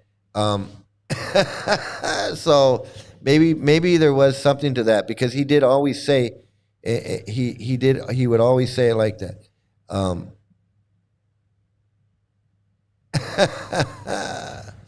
So let's get back to another video. We got another video here. I can't keep up with the comments, but I want to get to another video. Let's see. Whole year to come to this festival, Rishikesh Kirtan Fest. For me, this is the best festival of the year. And the heart of Induduma Swami comes out through this festival, with all the beautiful arrangements, that he's made so that all these people can, enjoy and connect with the mantra. I love Rishikesh. I love Rishikesh Kirtan Fest. Hare Krishna. I love Rishikesh too. It's a great place. I would recommend everybody if you want to go have a good time in India, a really wonderful place to go is Rishikesh. But this guy's not doing anything. He's just going. He loves Rishikesh too. He loves Rishikesh just like we do, just like I do, and he just wants to go and have a party in Rishikesh on someone else's dime. He's not paying. He's not paying for all that shit. He's going and doing that. He's having his Guru Palooza. Every year he has a Guru Palooza in Jaipur, in Rishikesh, in wherever he can go, Jagannath Puri, wherever he can find, wherever he can raise enough money to go and have have all his little girls with him and all his girls as women with him. And I can't help but think about how the cult lady was talking about how the cult leaders like to have their women up in the front. It's a signal. And that's what I was saying. It's a signal that, hey, look, it's a signal for the women to come. Like, hey, you can come. He's a good guy. All you women can come. And then also for the guys, you can come. I got all the women here. If you need a wife, I got them.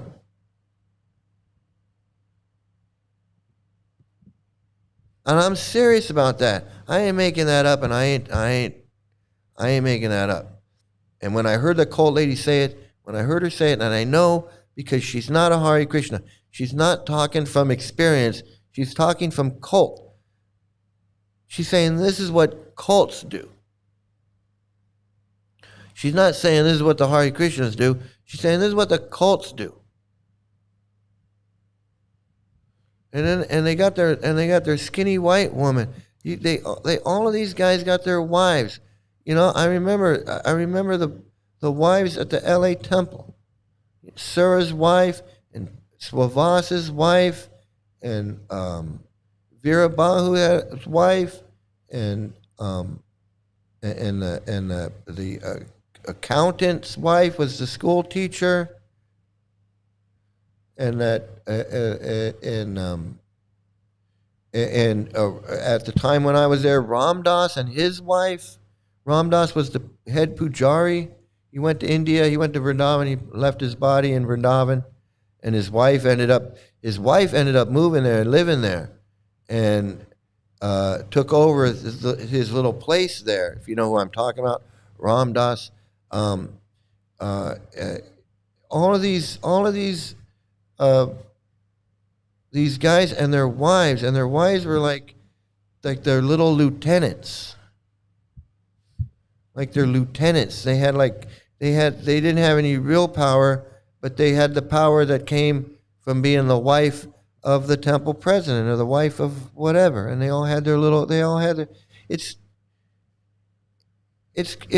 crazy. It's crazy. But anyway, I want to get back to the videos.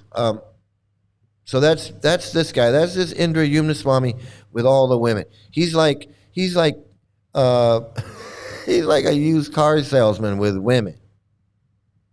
Traveling around with his women. He's collecting them. He's getting them, and he's doling them out to whoever needs one, I guess. It's crazy. It's crazy.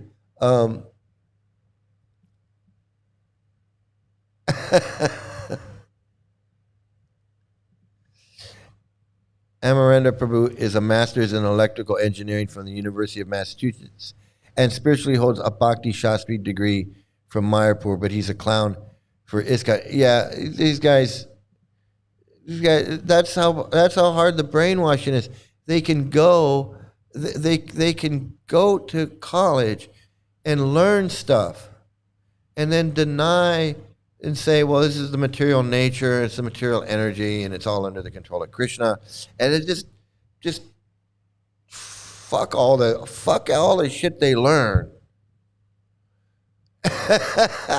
You know, just fuck all the shit that they learn. I know, exactly. And you know, there's a video, I'll have to find the video. There's a video where this guy explains how these religious people like Harvard dumbass and these other guys can go to college and get a degree and still believe in fairy tales and believe in demon heads eating the moon and all this, because he explains it better than I can. But they put their scripture in their book as the ultimate authority, and then everything else comes after that. So they can learn all this stuff. They can learn all this stuff and still say, yeah, but there's a demon head eating the moon. And I can't explain exactly how it happens, but there's this guy that's got a video. He's like a psychotherapist or whatever, and he explains how people do that. It's really fascinating. Okay, so let me get to another video. We did this one. Oh, so Rafal sent this video to me, and He sent all of these videos. But this is the guy that I had dinner with. And he was a lot younger. It was 30 years ago, 30 something years ago. He was a lot younger then. And we were both younger then. We were both younger then.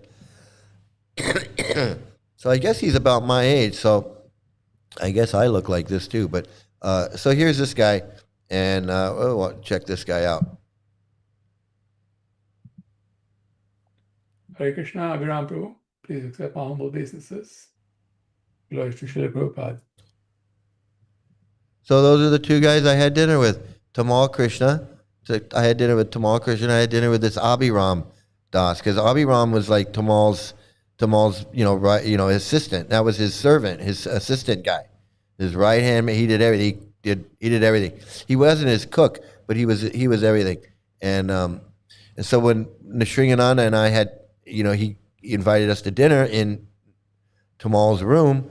It was the four of us. It was me, Nishringananda, Abhiram, this guy, and Tamal Krishna. Daya Govinda Prabhu, you have to give Abhiram Prabhu. Here he is. Here he is. Would you kindly give me an idea of how you'd like to proceed? How should I I'm going to welcome everybody. I'll welcome everybody, and then I'll introduce you. I'll say something about you as an introduction, then I'll ask you to speak. And then we'll have question and answers after that. Okay. All right. Thank you very much. Mother Shabia, you wanted to start? When do you want to start? Okay. You can start now.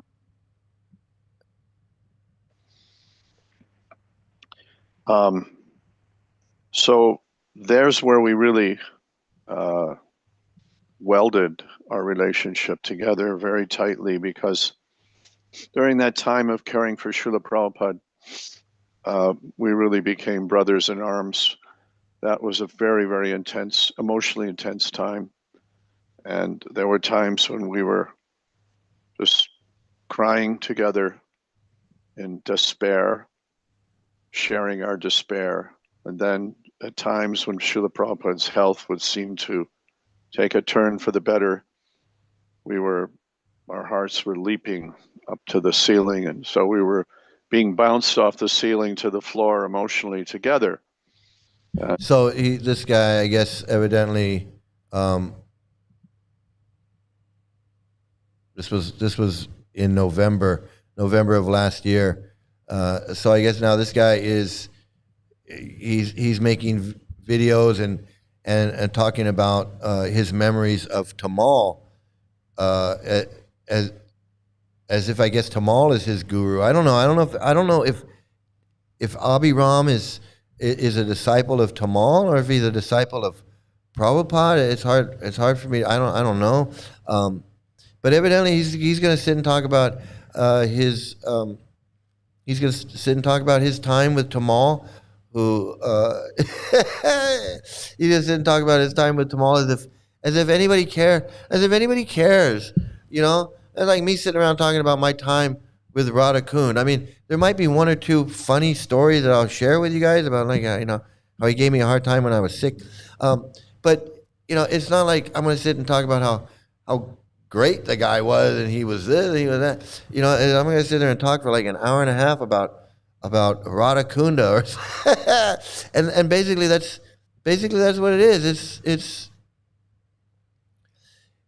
It's a bunch of nonsense is what it is. Okay, so there's Abhiram. So this is the guy. Whenever I mention I had dinner with Tamal and this is the guy, man. And I'm gonna tell you, man, I don't remember. He didn't look like that at all. I don't remember him looking like that. But I didn't look like this. So I didn't look like this. So what can you say? But he would definitely not remember me. Okay, so here's another. So I guess we could call this Night of the Super Hindus. The Night of the Super Hindus is what this is. We have another Super Hindu here. He's going to talk like he's going to criticize some Hindu. He's going to criticize an actual Hindu guru. That's what he's going to do. I want to give you this gift here. Oh, thank you very much. Very kind of you. Thank you. Thank you. Hare Krishna. Hare Krishna. They're like barking dogs. These Indian gurus and swamis. You see? They say it's all one. You see? That's the very popular philosophy. It's all one. I put a gun on your head and say, love me or I'll blow your brains out. That doesn't work, does it? He is called Govinda and Sarva Karana Karanam. You know, it's funny, you know, it's funny that he brings up the point about a chant Hare Krishna, I'll blow your brains out, because Prabhupada actually said that in a conversation. He said, in the future, when we have some guns and some power, we'll just put a gun to people's head and say, do you chant Hare Krishna? And if they say no, then bam. And then we go to the next person. Do you chant Hare Krishna? No? Bam. And I did a video about that. So now here, this guy, I gotta make the video.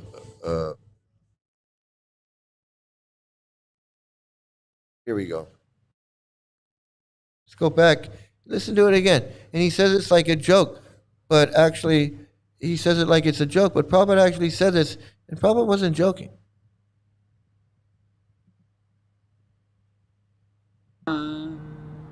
I put a gun on your head and say, love me or I'll blow your brains out. That doesn't work, does it? He is called Govinda and Sarva Karana Karanam.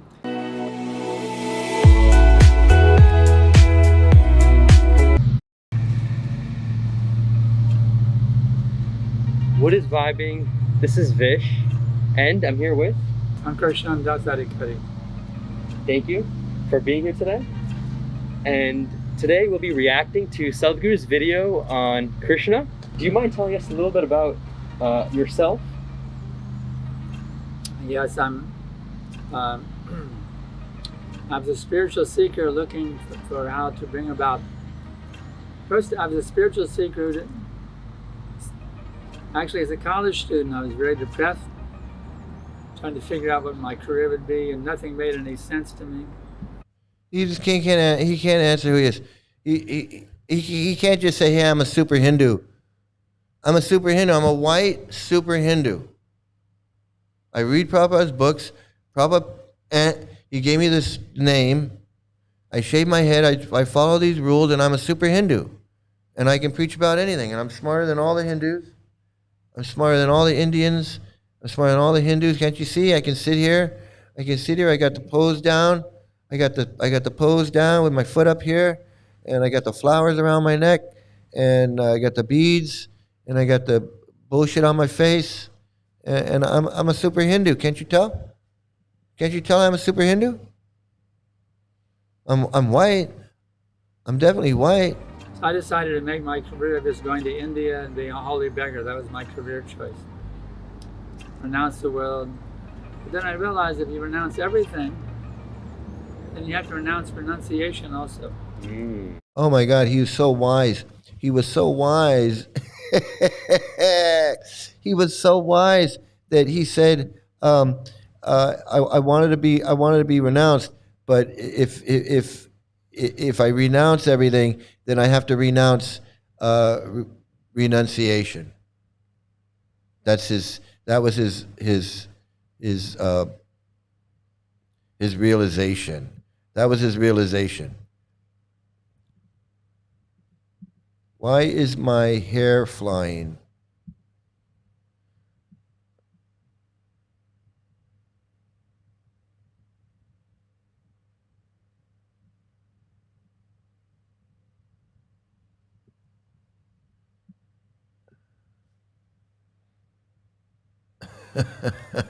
I'm trying to catch up on some of these comments, because if you're commenting, hey Greg, how you doing? Good to see you in here. Great to see you here, man.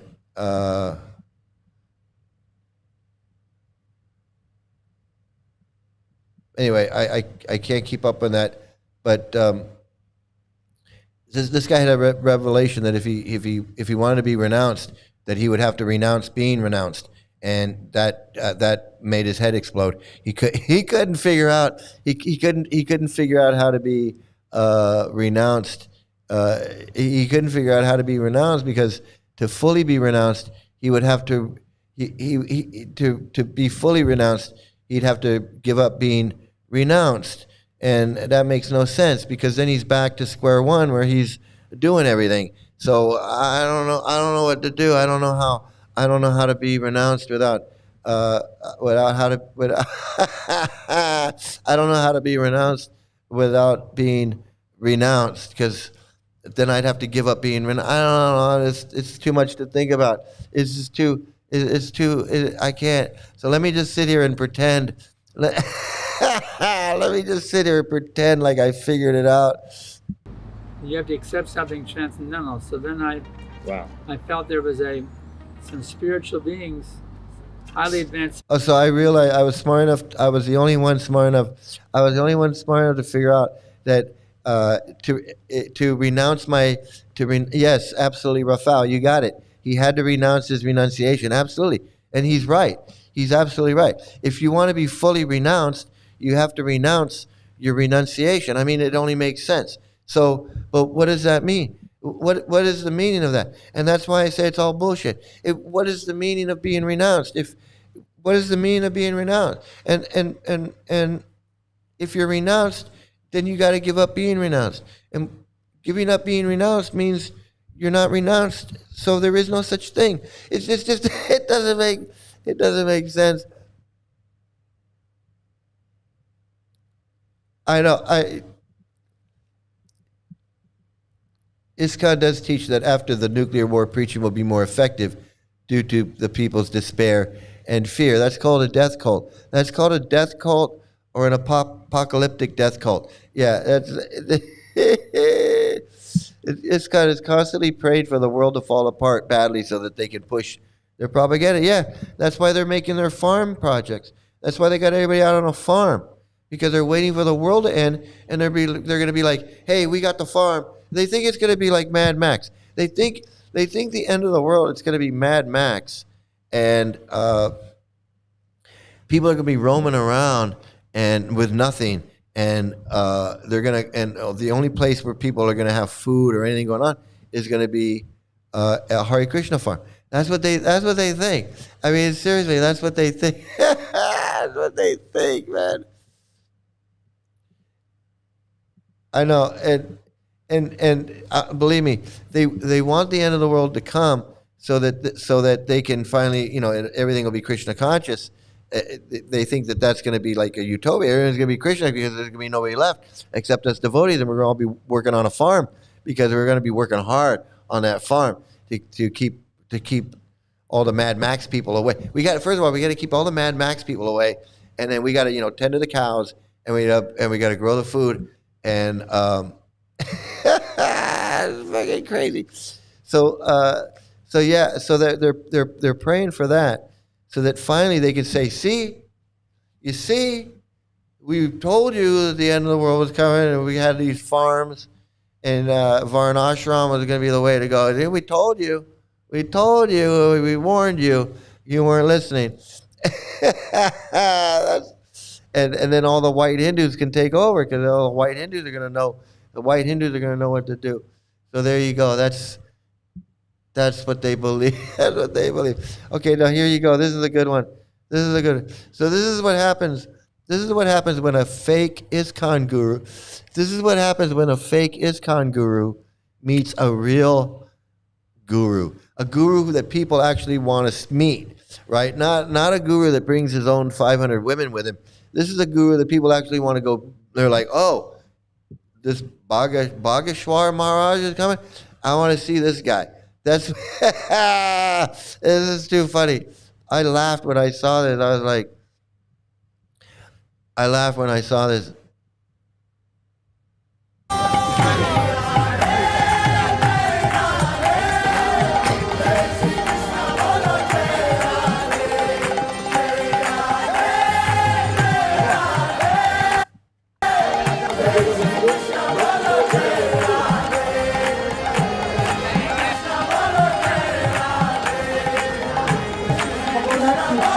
Yeah, doofus.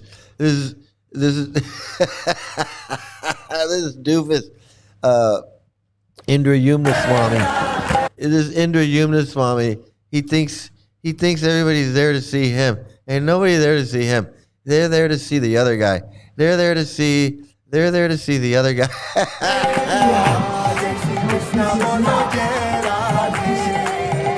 All those people are there to see the other guy. They don't get. That's the guy they want to see. That's the guy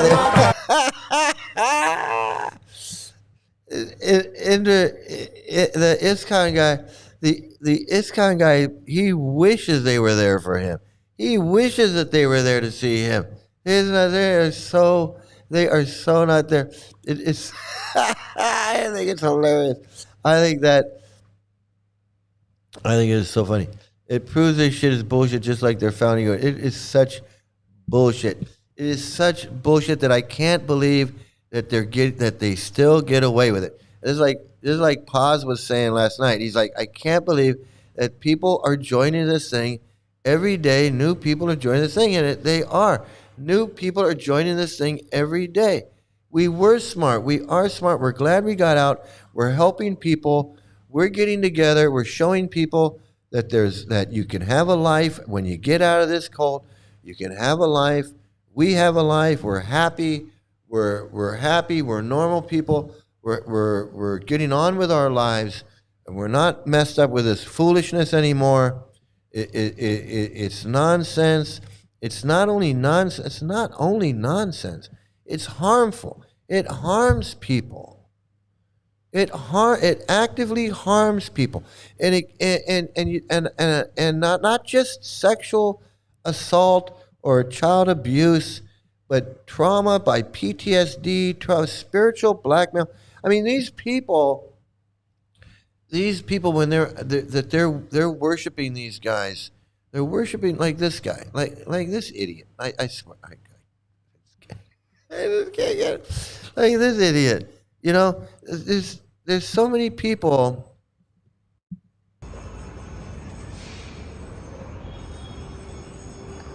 Hare Krishna, Hare Krishna, Krishna Krishna, Hare Hare, Hare Rama, Hare Rama, Rama. This is called greed. Anyway, this will help you. This guy, so this guy is harming people because when people wake up and realize that he's not some holy man, that this guy protects pedophiles. This guy rubs his hands all over little girls in these weird grooming sessions in front of their parents. I've shown the videos. This guy is a disgusting predator. I've shown videos with him, and then I've shown videos of child psychotherapists, experts describing predator behavior, and this guy fits the bill. This guy fits the bill like you wouldn't believe, and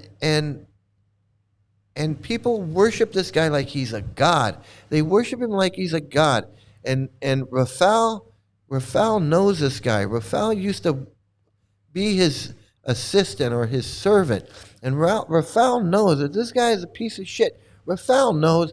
Rafal woke up. If Rafal can wake up, and I can wake up, and I can realize that Yashodananda is a piece of shit, and Rafal can realize that Indrayumna is a piece of shit, and Vipramukhya Swami can wake up and realize that the whole thing's a piece of shit, and all of us can wake up, and we know what we're talking about.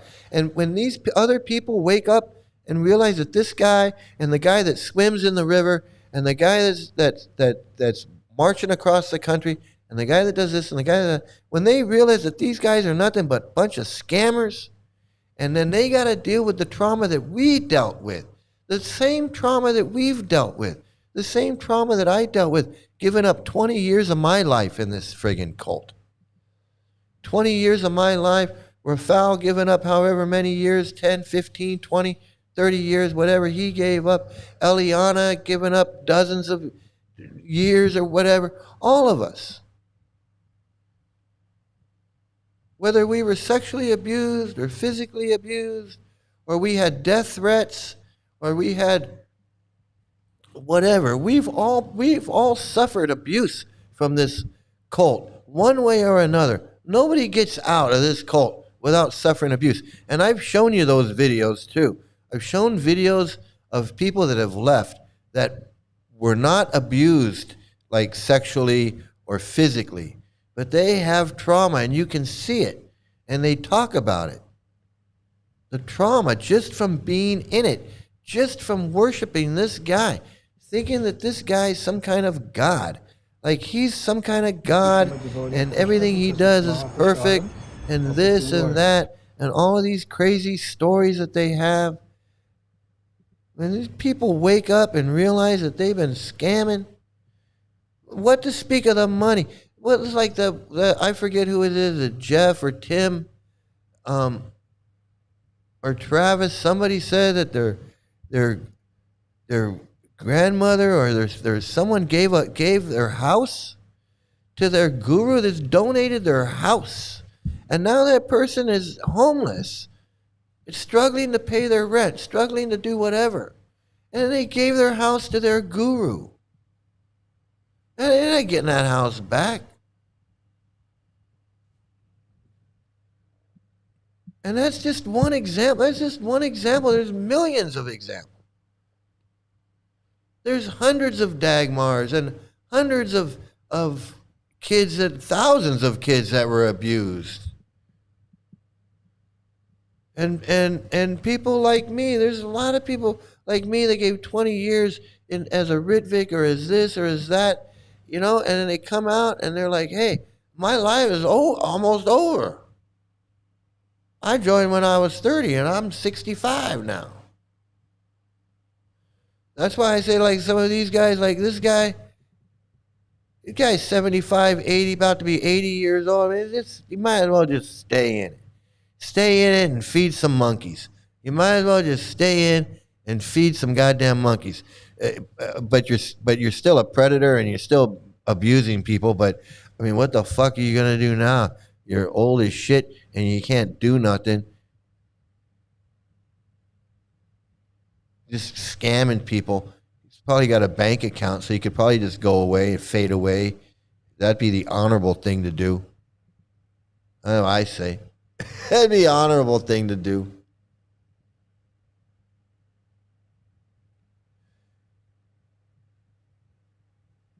Yes, once you leave this cult, you become fully liberated and become an actual empathetic human being.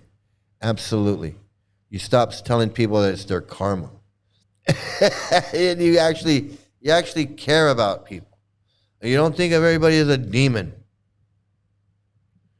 Indian stories are not really in-depth about empathy. They're more militaristic. Yeah, it's just get down on the floor and praise the Lord and praise your guru and worship your guru's feet and then praise him some more and then offer him some prayers and then offer some prayers to the Lord and then offer some prayers to your guru and then praise him some more and then go offer some prayers to the deities and then offer some prayers to your guru and then offer some prayers, some more prayers to Vishnu and Krishna, and then offer some prayers to the cow, and then offer some prayers to your guru, and then wash his feet, and then offer some prayers to your guru, drink the water, and then offer some prayers to the Lord, and then offer some more prayers to the Lord. I mean, what the fuck? I mean, and then pretty soon 30 years has gone by, and all you've been doing for the last 30 years is offering prayers to your guru and offering prayers to the Lord, and you ain't done shit. That's it. Your life's over. Bye-bye. Yeah. And it's a full of shit criminal mafia organization. And on top of that, all you're doing is working for a pedophile cult that human traffics kids and marries little girls off at 12 years old. What the fuck? Marrying little girls off at 12 years old. I just can't. I can't understand how this shit's not shut down just over that. Just the fact that they have that in their books. The fact that they have that in their books blows my mind.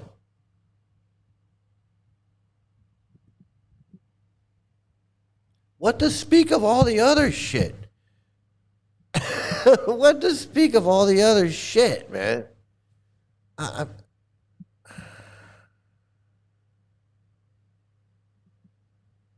So sorry to hear about all the abuse. Glad Yeah, we're all glad we got out. We're all glad we got out, and we're glad to be here so we can help others. Really serious. We all know what it's like, and we all want to help others.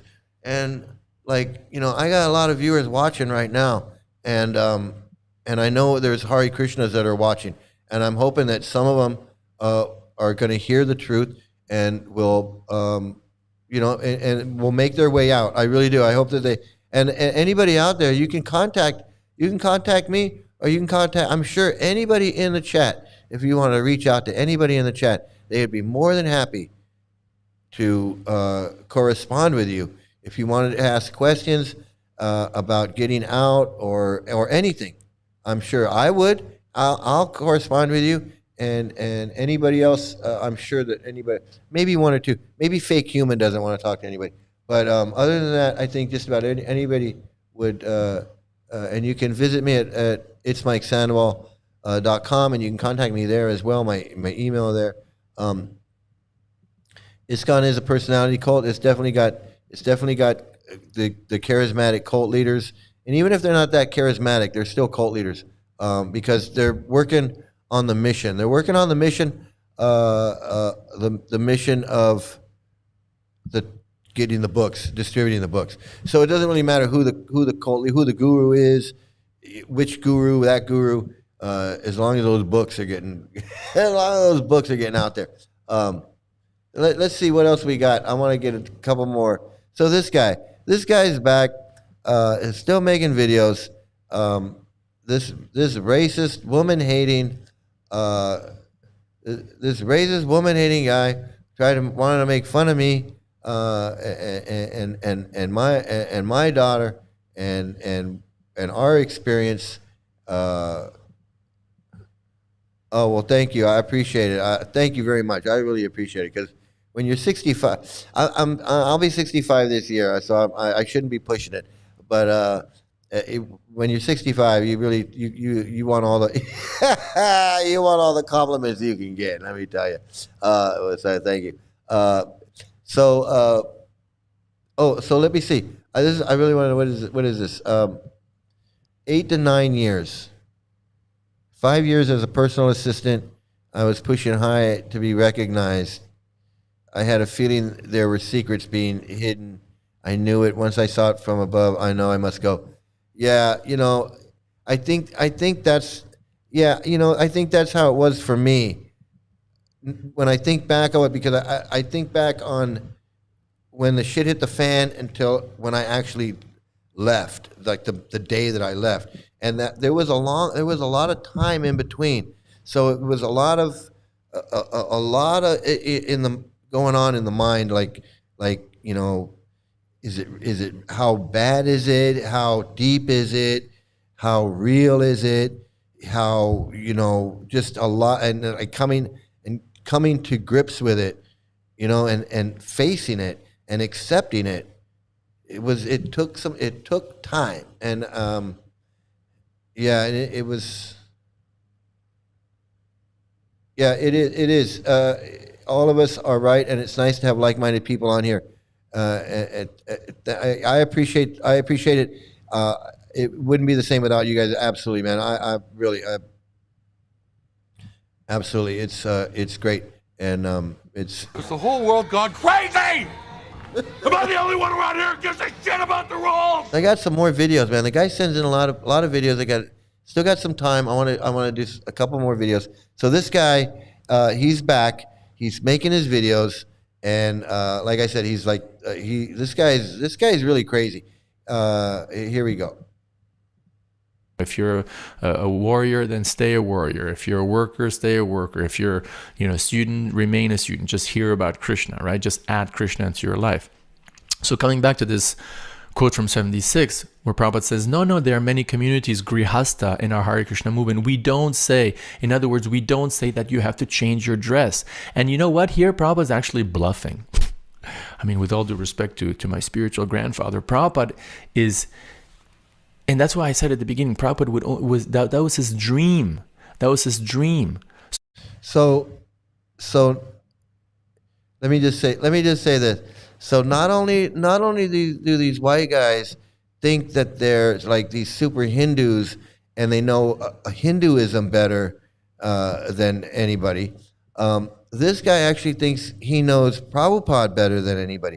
He thinks he knows exactly what Prabhupada was thinking at all times, what he knows more in depth about Prabhupada, because he can have hair. See, he's got this long hair. Prabhupada called that long hair. So that was long hair to Prabhupada.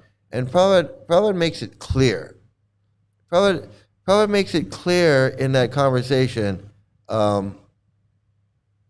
Where's my? Oh, I don't have my. Here we go. Are we clear? Yes, sir. Are we clear? Prabhupada made it clear. He didn't want people with hair. He said, "You got hair. You got hair." And they said, "Well, wait." And he said, "No. My disciples do not have hair. Final. That's it." And they said, "Are you sure? Because we want to make sure that's your final answer." And he said, "That's my final answer. My disciples do not have hair." So not only is this guy a super Hindu, he knows everything about Hinduism better than a Hindu. If you're he also knows warrior, everything then stay about a warrior. Prabhupada. If you're a worker, stay a worker. If you're a student, remain a student. Just hear about Krishna, right? Just add Krishna into your life. And we all know that's bullshit. We all know there's no add Krishna to your life. That's like probably the biggest lie that they tell people. Is like, you don't have to do anything. All you need to do is just add Krishna. But as soon as you add Krishna, they go, "Oh, but wait. Now you're committing offenses, because if you're not chanting on a japa, if you're not chanting japa, then that's an offense. And if you're not initiated, that's an offense. And if you're not doing this, that's an offense. And if you're not, saying this, that's an offense." Then everywhere you turn, you're committing offense. But they already got you. They already got you because they told you. You don't have to do anything. All you need to do is just add Krishna. All you need to do is add Krishna. So they already got you started down the road. You're already on the yellow brick road, and then they just start throwing shit at you. They just start throwing shit at you, trying to knock you off your yellow brick road. Give us the juicy bits. Yeah, we want to know that. We want to know, like, what did you see him doing, man? Did you see any of this? Did you see any of that? That's what we want to know, man. Just come clean. Come clean, let us know. Yeah, Rafal, man. Rafal's a good guy, man. Rafal's a good guy, and I don't know him, so don't hold me to that. But Rafal's a good guy. Mike, last time that crazy love guy cursed you with Kali mantras, did you ever have any night terrorizing dreams? Nope, didn't have it. didn't have any. Didn't have any. Didn't have any. Oh wait, what? Okay, here we're gonna get some dirt. Indra Yumnik gave Gora $30,000 from his Polish disciples' donations in order to start his business. Wow, and that's what I'm talking about.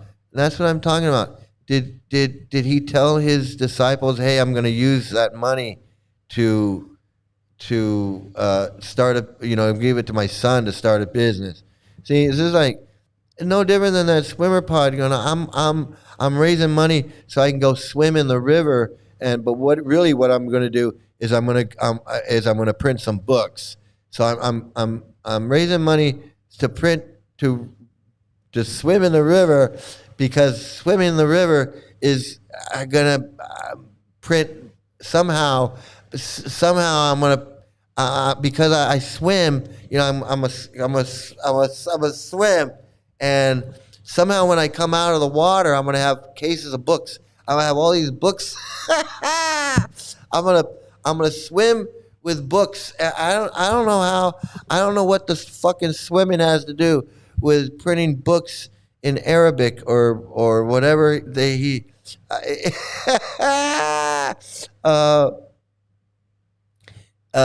just a scam. Just another scam. And I wish somebody would see. Nobody's going to ask him. Nobody's going to ask the swimmer pod, hey, excuse me, Mr. Swimmer Pod, can you explain how this is going to work with the money and the raising of the money and the swimming and the books? Because I'm no genius or anything, but it seems like we could just cut out the swimming and you could just raise the money and you could print the books. I don't understand this whole swimming. That's the part I don't get, is the swimming part. I don't get the swimming part. It's just a scam. These guys are all nothing but scams. And this guy too. I ain't figured out this guy's scam yet. But when I figure it out, I'm going to let y'all know. Because I know he ain't nothing but a big scam. He's Harvard dumbass Goswami. That's his scam. That's his scam. So, Kali Ma is laughing her sexy ass off. Yeah, I think Kali Ma's on my side on all this. I think seriously, I think if Kali Ma was to like look down and look at what I'm doing and then look at what he's doing and look at what ISKCON's doing, I don't think I got anything to worry about. I don't think I got a thing to worry about. I just don't. I seriously, I don't.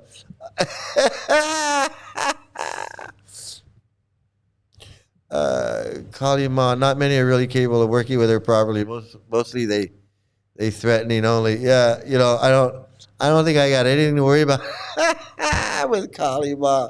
In fact, a couple of months ago, I said that my girlfriend and I went to a temple, and they had, it was a Kali temple.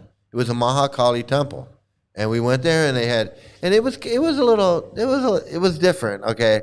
Because I'm used to Radha Krishna Kirtan, or Krishna Kirtan, right? And the Kali Ma Kirtan is a little different. It's a little different. And so but it was fun. It was fun. It was great. It was great. It was fun. There's nothing wrong. And I had a great time. And we were all having a great time. And they had food, and there were no books, and there was no preaching. And there was none of that. It was a lot of fun. So I think Kali Ma would remember me from that, and she'd be like, oh yeah, I know you. You're the guy with the good rice. So I'm okay. I think I'm totally okay. Okay. My best friend worships Kali Ma, and he says ladies are attracted to him. All right, well, let's not get carried away, because I don't need all that. I mean, I got a girlfriend, and I don't need any problems. But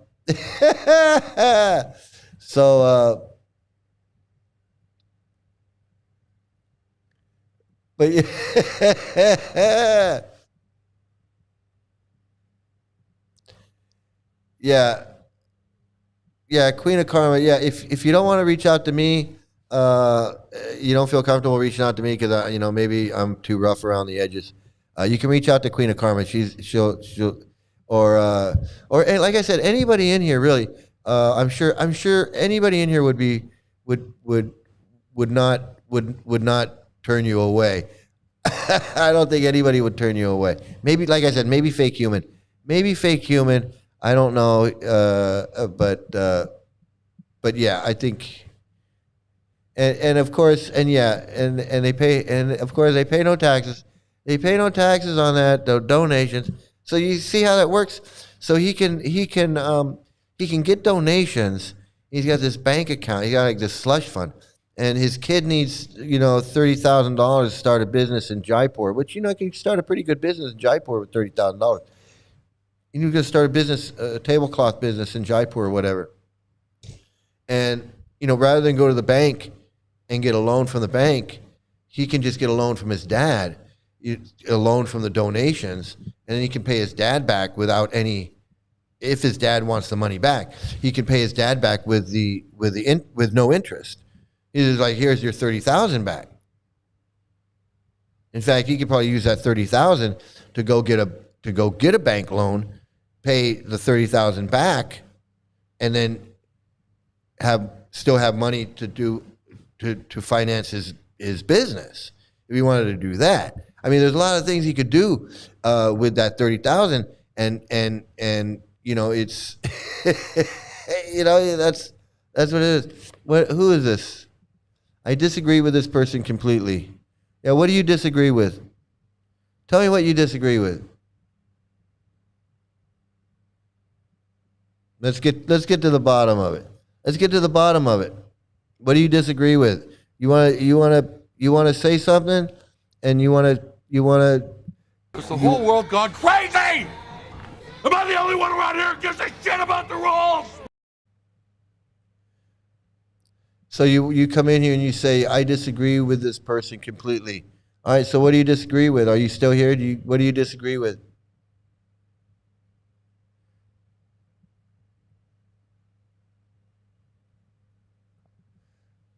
I had to block Mr. Doss. He's been spiraling in my comment section nonstop for about 6 hours now.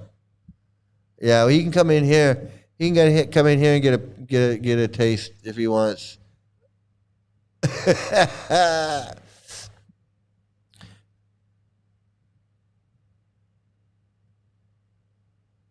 Yeah, I have no patience for spiraling anyone. He's trying so hard to convince me of a good side. It's sad. I hope he wakes up. Yeah, we know. Yeah, I mean, that's what I would tell him. I'd say, we know you want to promote the good side. That's why we're promoting the bad side, because we know you guys are promoting the good side, and we know you only want to promote the good side. We got that. You're preaching to the choir, because we already know that you think it's good. We already know that you think it's good. We already know that you want to promote what you think is good. We already got that. That's the whole point of what we're doing. So that's the whole point of what we're doing, is that you think there's a good side. So, but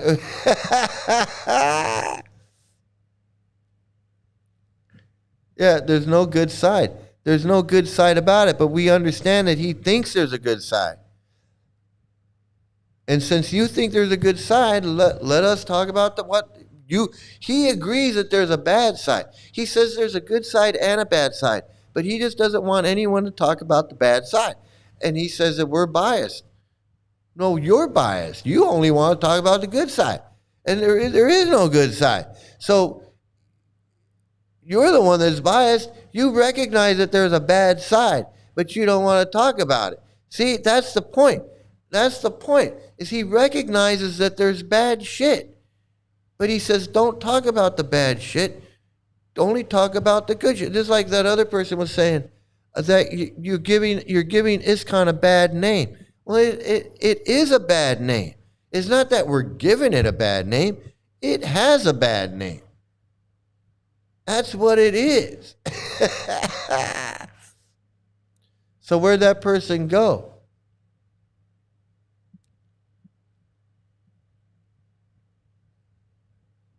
Kalima is definitely on my side. Kalima is definitely on my side. I think so, man. I'm not worried. I'm not worried about Kalima at all. I think she's on my side. She's like, yeah, you came to my temple. I saw you came to my temple. And you came to my temple. Yeah, I think so, man. I think they'd be on my side.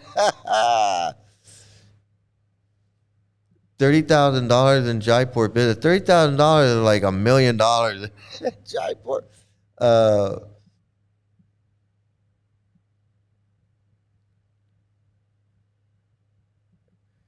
Yeah, you were there. You were in the factory. Yeah, you know exactly what I'm talking about. And I'm just figuring it out. I'm putting the pieces together on the fly. I'm putting the pieces together on the fly. That's why it's not so hard. It's not Has hard. the whole world gone crazy? Am I the only one around here who gives a shit about the rules? So what happened to the person that disagreed with me? They said, I disagree with this person. What happened? They disagreed and then just bounced out. They don't want to say what they disagree. What do you disagree about? What are you disagreeing about?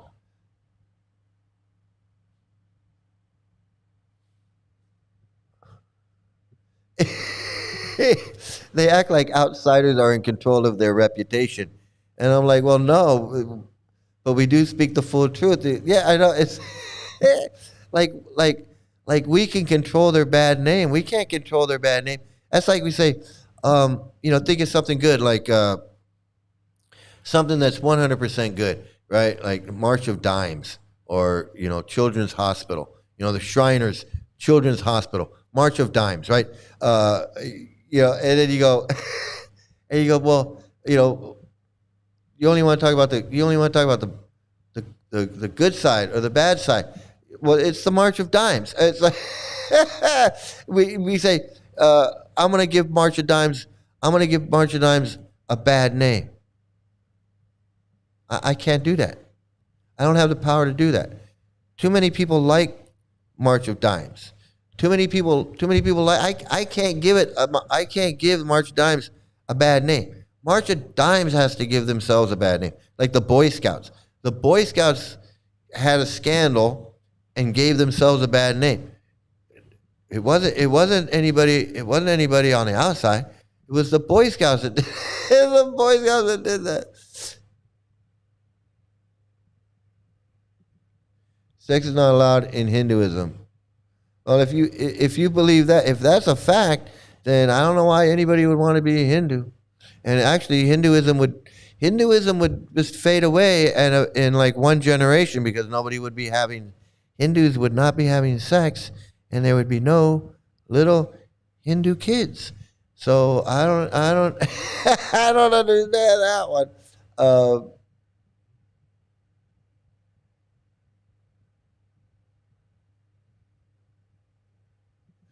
If you were a good organization, you would want to fix any issues and ensure the safety of the members. If it was a good, right, exactly. If it was a good organization, this Taruna Govinda Das would say, "Wow, you were harmed. Dagmar was harmed, and Mike was harmed, and so many people were harmed. That's really a shame. We should really do something to make that better. And you know what? Let's get to the bottom of this." And he would want to investigate it and get to the bottom of it.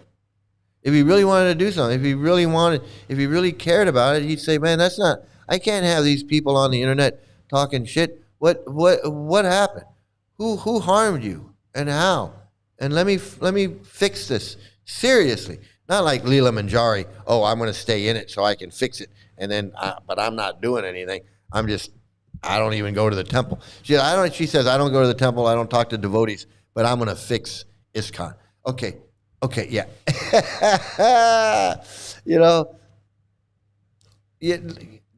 So speaking out about harm would be welcomed and promoted, not shamed. Absolutely. He should care that people are being harmed. He should care about it. He should say, "Wow, that is horrible, and this is the type of thing that we don't want to happen. This is the type of thing that we're trying to prevent. And you know what? I want to report this to whoever it gets reported to." But no, they don't do that. They go, you weren't humble enough. You weren't this or that enough. You were blah, blah, blah. How can that be? And again, how can that be a spiritual organization? How can these be holy men? How is it even possible? And I don't mean that. Again, like, here's another one. It's like, how can these guys walk around, act like this, look at him. Oh, I'm Mr. Krishna, and I'm holy, and I'm this and that. And look, I can chant, and I can chingy ching, and we all got chingy chings, and we're all dressed up cosplaying like we're holy men, and we got our books, like everyone's got our book. Even the little kid's got his little book. He's gonna give his book to us. So, I gotta get the kids in there, teach him how to distribute books, because he's gonna be doing that for the next 75 years of his life. He's gonna be walking around with books in his hand. So might as well get him started now.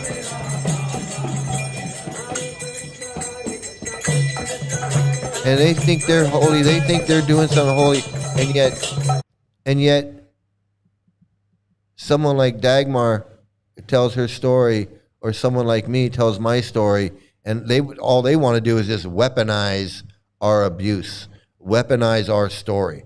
Well, what happened to you? Well, tell me what happened to you.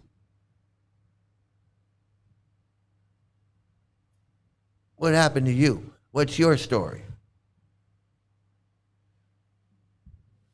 You know, and that's these people. That's these people. We act like there's two different people. Like there's these assholes over here, and then we turn on then we go over here and we look at this and we see these freaks. These are the people. These are the people. These are the people that don't care. These are the people that molest kids. These are the people that protect predators. These are the people that think women have small brains.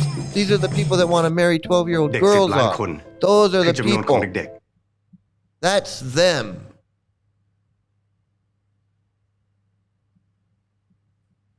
That is them.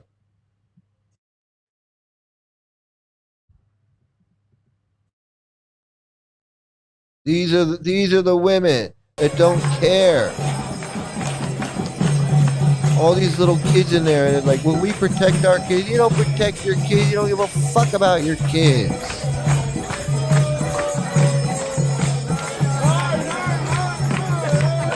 The history of this cult, the history of what this cult does, what these guys, these gurus, the fact that this guy right here says, I don't care if they're molesters, I'm going to be friends with them, I'm going to hang out with them, I don't care. I don't care. And he thinks he's a holy man when he doesn't give a fuck about kids, doesn't care about women, hates children. How can you love children when you don't give a fuck about them? When you're protecting predators? How the hell can you care about children when you're protecting a goddamn child molesting predator? There's the nerve of these people to think that they're holy. And this guy's holy. He's just a big a-hole. That's what he is. He ain't holy. He's an a-hole. Fuck. And they all are. You ask me, they all are. If he's the main a-hole marching down the street thinking he's a holy man and he got the flowers around his neck and doing all that shit, and all these people are right there with him, and they're right there with him, chinging and bumpity bumping and doing all that bullshit and putting flowers on him and all that, fuck them too. Fuck them too.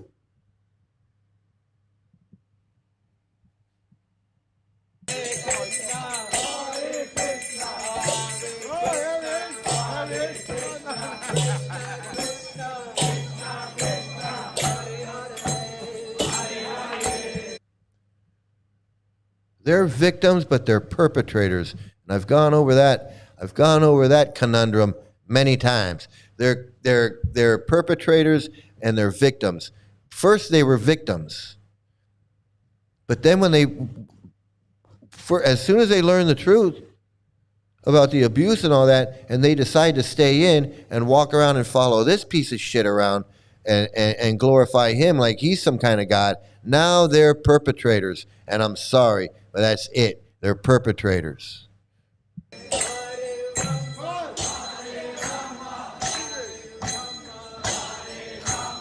And yeah, I was a perpetrator too. God damn it. I was one. I was on Venice Beach doing the same goddamn thing as these people. I was dressed up with my head shaved, with books in my hand, clapping, walking around, and doing the exact same thing. I was one of them. I was doing it. I was a perpetrator too. And that's what's so sinister about it. That's what's so evil about it. That's what's so sinister and evil about it, is that these people, some of them don't even know. I didn't know. But I was there and I was part of it, and I was doing the exact same thing that these people are doing. And I got to face that fact. And I face it.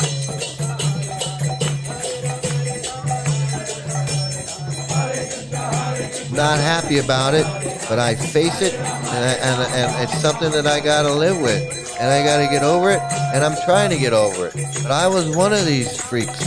doing this exact same shit. Well, nobody can tell me anything. None of you fucking Hare Krishnas out there can tell me anything. I was there doing it.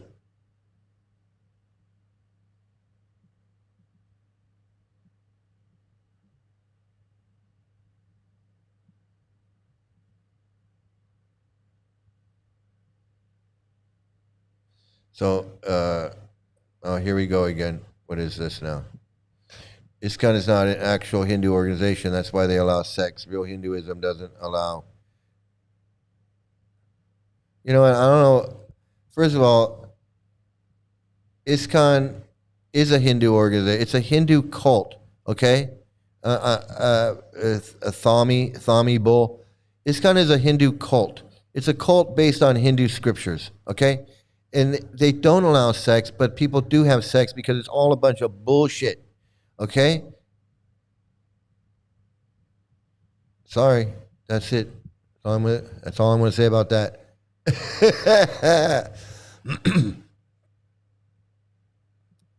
Yeah, even in Scientology, Tom Cruise thinks it's great because he gets freedom, which no other normal member is allowed. Right. Yeah, like George Harrison, Boy George, Madonna, Prince in the Jehovah's Witness. Prince got to do whatever he wanted in the Jehovah's Witness because he's giving them money. And it was good publicity for, you know how many people joined the Jehovah's Witness because they found out that Prince was a Jehovah's Witness?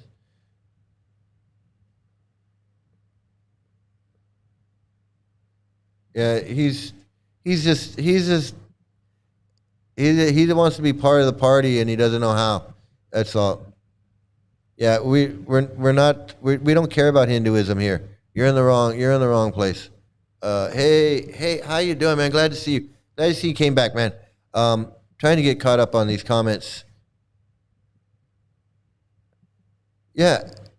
You know, the Vatican has enough riches to stop world hunger yet, do they? No, because then they need world hunger. Catholic Church needs world hunger, and Hare Krishnas, they have a lot of money. They could do a lot of things, but instead they build temples, because to them that's the whole name of the game, is building temples and distributing books. Yeah, well, yeah, you are. Yeah, you are a troll.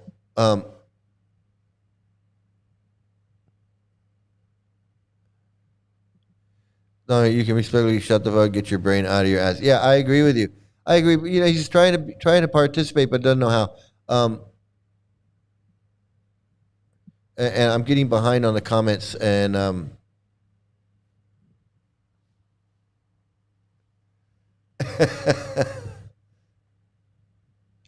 yeah, this is fake happiness. It's you know, I'm gonna say, you know, Queen, when I was doing it, there's some happiness there. There's some fun. You're brainwashed into thinking it's fun, and it's kind of like being hypnotized. You know, you think it's fun. And it is kind of fun. You're jumping up and down. It's like a drum circle. It's no more or less than a drum circle. So just like people can have fun in a drum circle, people can have fun doing this. But that fun is not anything special. It's not anything special. It's not doing anything. It's not relieving karma. It's not making them spiritually advanced. It's not purifying the atmosphere. It's not saving these people on the street. It's not doing any of that. None of that is happening. Everything that they say is happening, is not happening. But there is an element of fun going on. Like some of these people could be jumping up and down and to the drums and the cymbals and be having fun. Because there are people that are not Hare Krishnas that when they hear the music, they're like, oh yeah, and they're having fun. I mean, it's goofy, but there is a small element of fun going on, but it's just not real. It's just not real. It has no meaning other than other than having fun. There's no meaning to it. There's no spiritual significance to it. It's not on a higher plane. It's not on a higher level. It's not meditation. It's none of that. There's none of that. So everything that they say it is, it's not. But you know, it.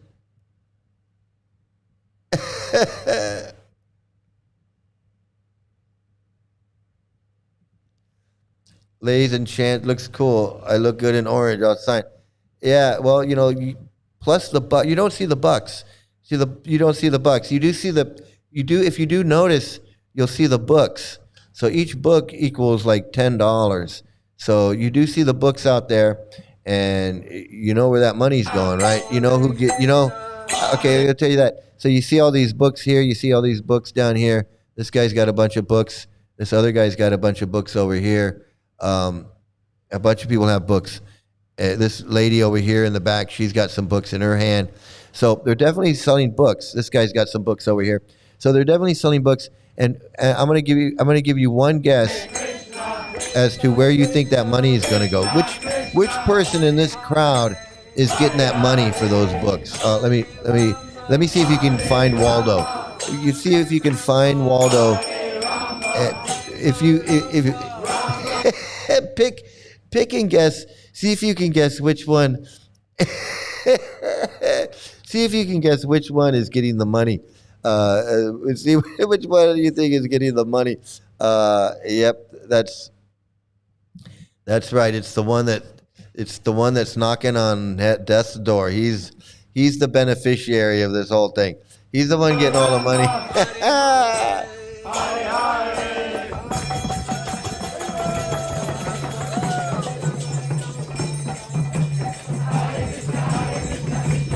Yeah, I guess he's building a big temple there. No happiness there ever. I can turn your wildest ideas that is the into closest. A song. Just describe it in a few words. Choose a style and let Mareka V 8. This is the closest to actual fun. I want to be honest with you. This is the closest to actual fun. Is doing this. That's it. That's it.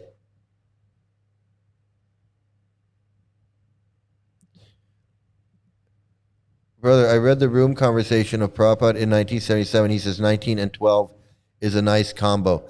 Yeah, it's a double. Yeah, it's a nice combo. I'll have the combo. Yeah, we all were. Part of healing is admitting you gave into the cult and beliefs and coming to terms with being brainwashed and following along.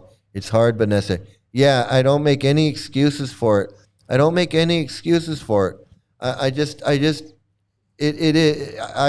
have to just accept it. You have to just accept it. It's hard. It's a hard pill to swallow, but it is.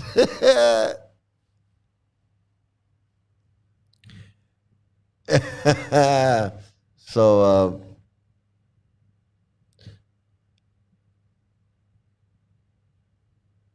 what is this? Who is this now? I guess we got a lot of trolls. It's good. I'm part of Bajrang Dal. I'm a moral police. Okay. Well, good. If you guys are moral and you guys are, if you guys are moral police and you're into Hinduism or you're into that, you should really hate this ISKCON. You should really be against ISKCON. Hindu is an umbrella term for all the beliefs about those scriptures, to be fair. Then there is Hinduism, a specific belief system as well. Yeah, it's really weird. It's like there's no real like Hindu or Hinduism. Like there's no temple where it's like temple of Hinduism. Like you go to a Catholic church and it'll say, Catholic, Church of Saint Mary of the Apostle or whatever, Catholic Church. Or you go to a church and it'll say, Saint John Baptist Church, or Church of Saint Paul, Episcopalian or whatever, right? You know what church, what your church. But there's no church of Hindu, like Radha Krishna Church of Hindu, whatever. Now there's all these different groups, like the Hindu Samaj and the Bhagavat Dharma Vedanta Society, and this society and that society, and the Bhagavat this and the Vedic, whatever. There's all these different organizations and different churches or whatever, but there's no like Church of Hinduism. So the terms Hindu and Hinduism is kind of it's really confusing. It's really kind of confusing. I got a chart of most of the belief systems and cults. It's huge. Yeah, I know. It's just like I don't know how you could. We got trolls in here that just want to say something. They don't know what to say, so they just want to say stuff, and that's fine.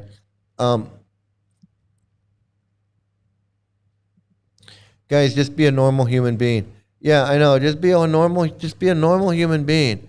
Just be whatever you want to be. Just don't join this cult, this pedophile cult.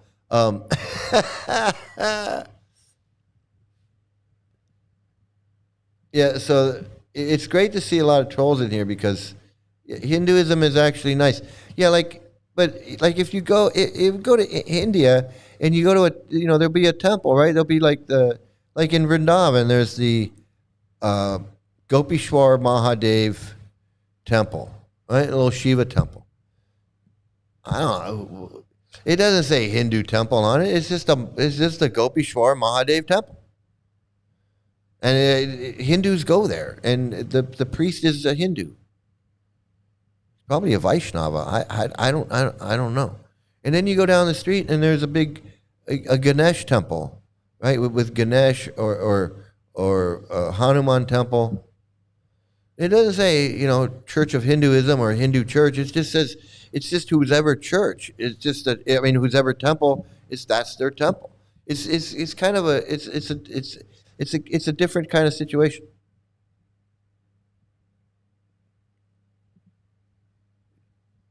George Harrison drank beer and smoked 2 packs of cigarettes daily. He was free to do his own thing. Yeah, as long as he's given money, they didn't care. I don't care. As long as they're giving money. And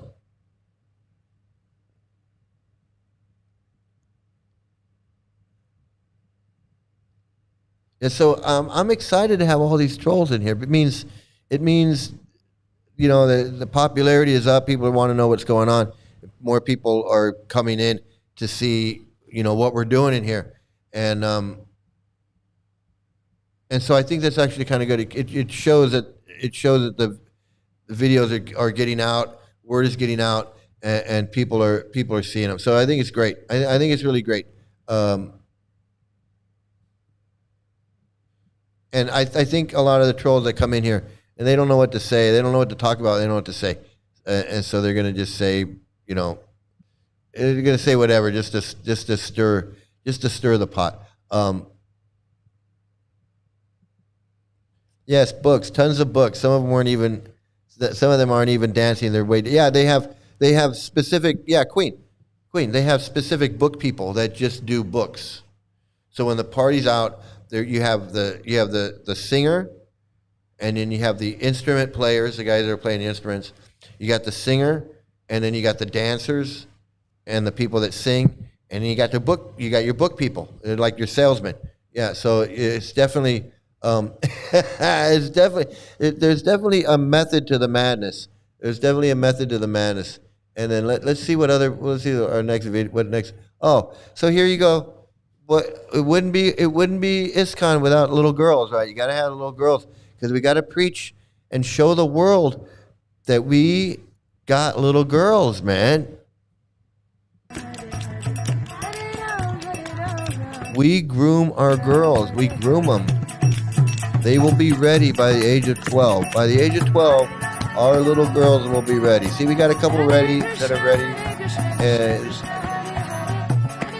and they'll be ready. 12 years old, we'll get them ready. See, these are getting ready. That little girl's getting ready. We'll have her ready. These are ready. These two over here, they're ready to go. And now we're gonna make our campfire, and we're gonna do our swahas, and all these girls will be ready by 12. Absolutely. We'll get them ready. We'll get them ready for you. It's disgusting. It's absolutely disgusting. I'm sorry to say. What do you want me to say? What do you want me to say? You guys with your little girls and your little girl swamis and 19-year-old men and 12-year-old girls in the conversations in the Bhagavatam, marrying these little girls off. You got videos on the internet where these women are talking how they were married off at 12, 13 years old, raped at 13 years old, married off, taken to India and raped some more. What do you want me to say? What do you want me to say when I see this? When I know that Prabhupada said, marry these 12-year-old girls off. 12 years old and 19 years, that's what needs to be done. Do it. That's his instructions in his law books for the next 10,000 years. So when you have books that say that, you have teachings that say that, you have women that say, hey, yeah, I was married at 12 years old. I was married at 13 years old. I was raped and married and shipped off to India. And you have all that, and then you put this video on the internet. What do you want me to say? What do you want me to say? You want me to pretend like you want me to pretend like that other shit doesn't exist? You want me to pretend like marrying 12-year-old girls off to grown men like that never happened, and that's not happening now? You want me to just pretend like that's not happening and just watch this video and not comment on it? You want me to just not comment on it, right? You want me to just act like, well, I don't see little 12-year-old girls. I don't see these little girls, and I don't know what you guys do with your 12-year-old girls. You want me to just act like I don't know?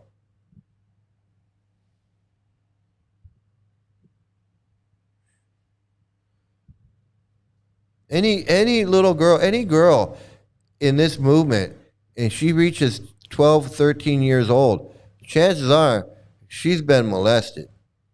I'm going to say it. These fucking freaks can't keep their hands off these little girls.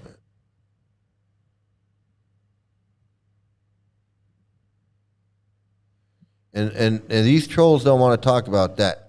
These trolls don't want to talk about how this fucking pedophile cult abuses these little girls and marries them off at 12 years old. They don't want to talk about it. They want to come in here and talk about all kinds of other shit.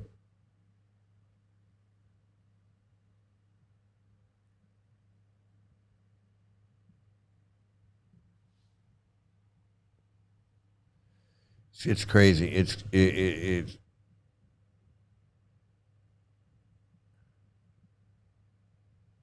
yeah. These people are these people are crazy. They just want to come in here and just.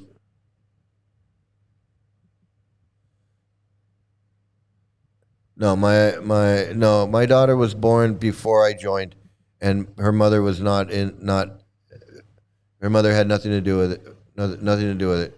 I was a single father.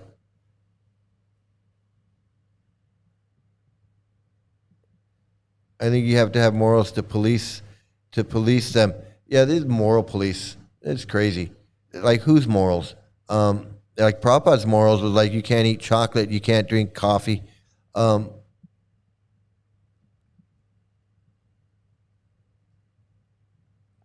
Yeah, Hindu.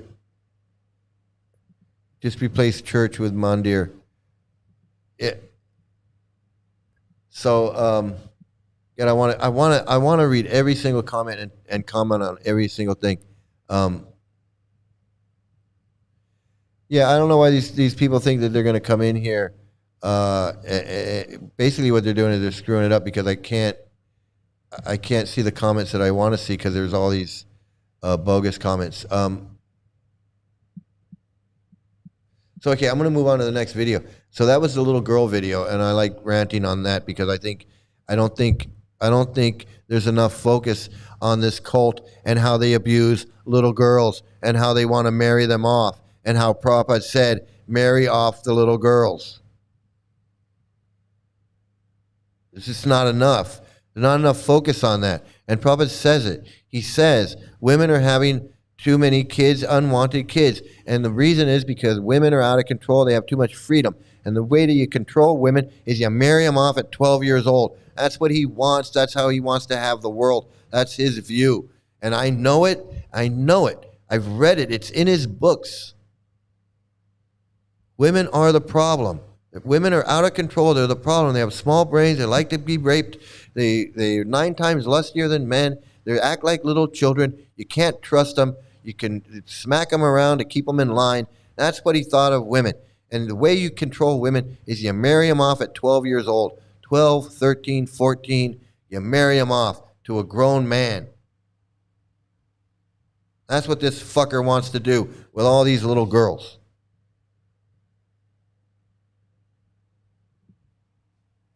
Swear to God. Not enough. There's not enough focus on it. There's just not enough. And they want to slide by saying, well, in the GBC bylaws, it says you must follow the laws. Why do you have to put it in your GBC bylaws that you must follow the laws? Your fucking people don't know to follow the laws. Your fucking people don't know that child marriage is wrong. They don't know it's wrong because it's in Prabhupada's books. And because it's in Prabhupada's books, you got to make a statement in your goddamn bylaws that says you have to follow the laws of the country that you're in. Meanwhile, Prabhupada didn't follow any fucking laws. It's all a bunch of bullshit. It's all a bunch of bullshit. All of it.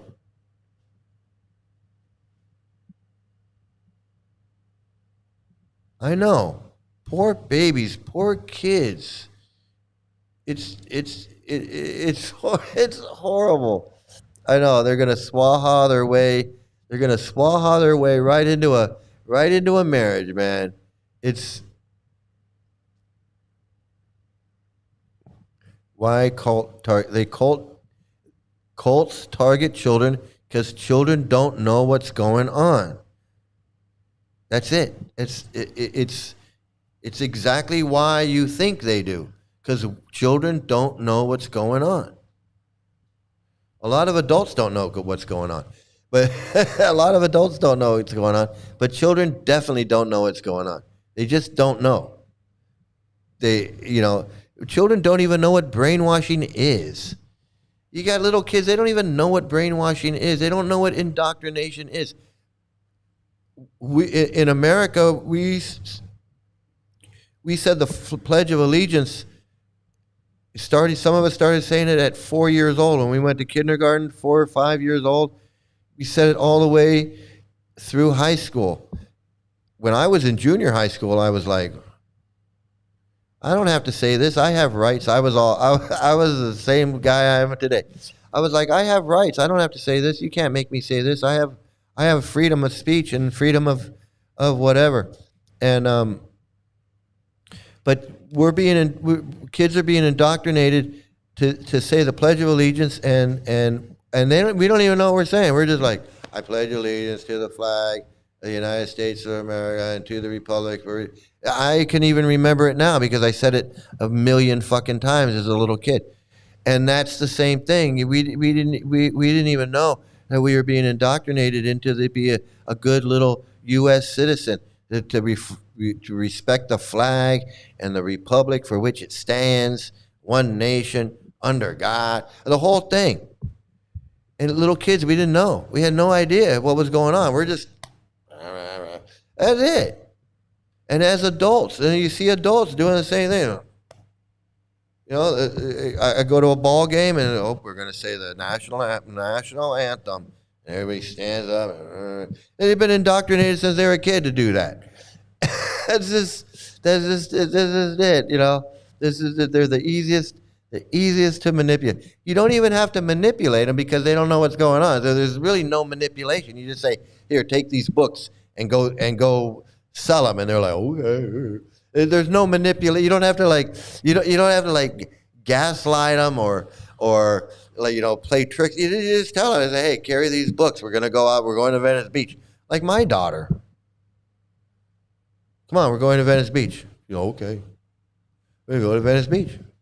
Like, hey, we're going to the Rath Yatra. Okay. I didn't have to trick her. I didn't have to, say, we're going to do this, and then we end up at Venice Beach. No, it was just like, we're going to Venice Beach. Oh, okay. 6 years old, 7 years old. What did she know? What did she know?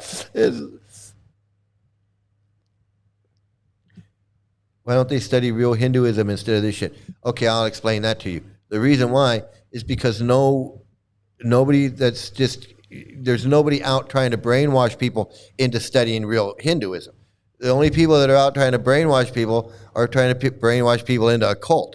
Unless you go to college, and then you can if you want to consider that brainwashing, you would go to a college course, and you would take a class in Hinduism or Indian studies or Indian sociology or South Asian politics, something like that, and then you would learn that way. But the only people that are really out forcing people to be brainwashed are Hare Krishnas and other cults like that.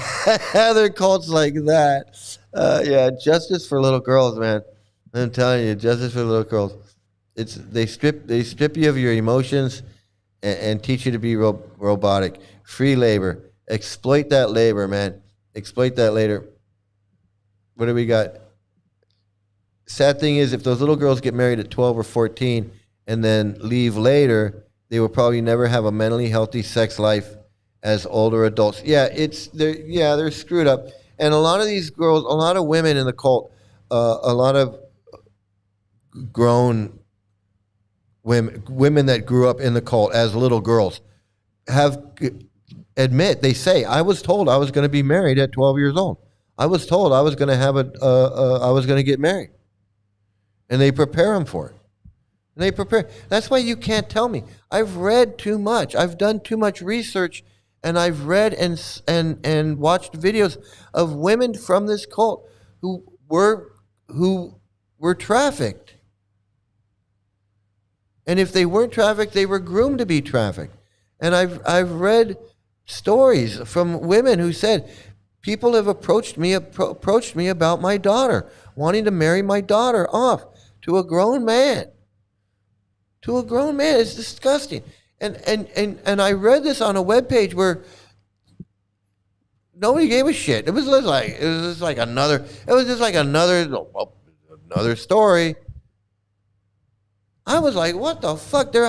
People are out trolling for little girl wives in Mayapur, in Vrindavan, wherever. And if there's one, she's not the only one. She's the only one telling her story.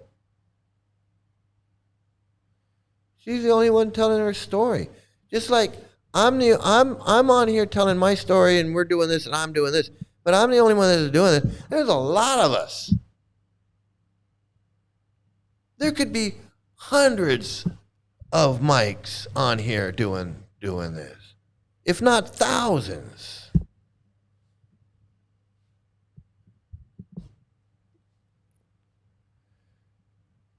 And all these trolls and everything that come in here and they see me talking and they hear my story and my thing, and they don't realize there's a bunch of me. There's Rafal and Eliana. And Paz's brother, and Jeff and Tim and Dagmar. All of us. All of us. Seriously, man.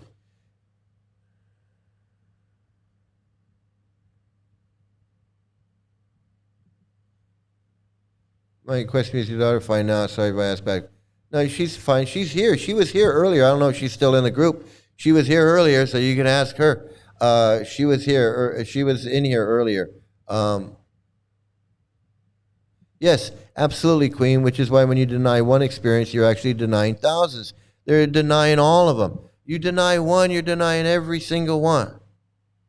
Absolutely. I agree with you 100%.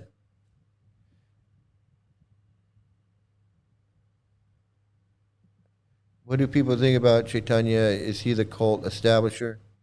If he existed, yeah. If he existed, then he's yeah, absolutely. If he existed, then yeah.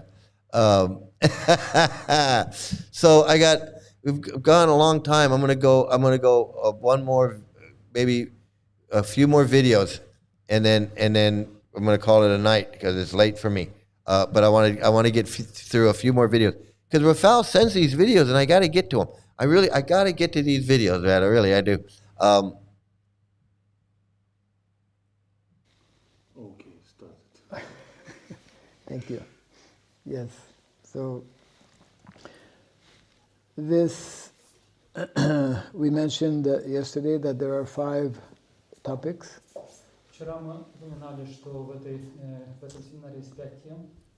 And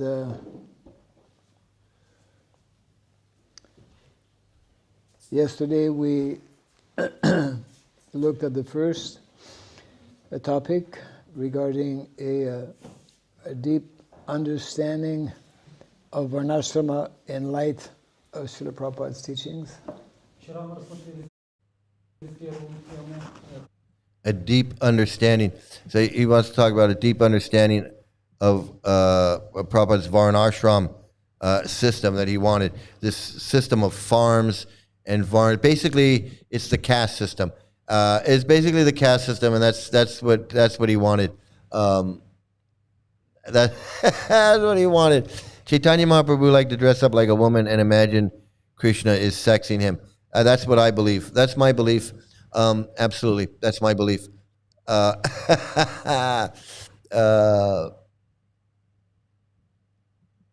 Gentleness on steroids. Yeah. This guy wants to act like he's a holy man. Another white holy man. Meanwhile, he doesn't give a shit. He never gave a shit about kids, women. Hates women. All the same stuff. These guys are all bogus and fake. And he's just another one. He's just another one. And what has he got? Reviving Vedic culture for peace and stability. But you know what? Reviving Vedic culture is really what do you call it?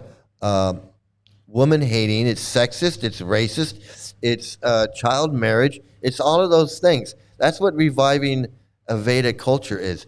Vedic culture is everything that we're talking about that we don't like. It's the brainwashing. It's the child marriage. It's all of that. It's treating women like shit. It's all of that, and that's what he's promoting. And you got to look at it that way.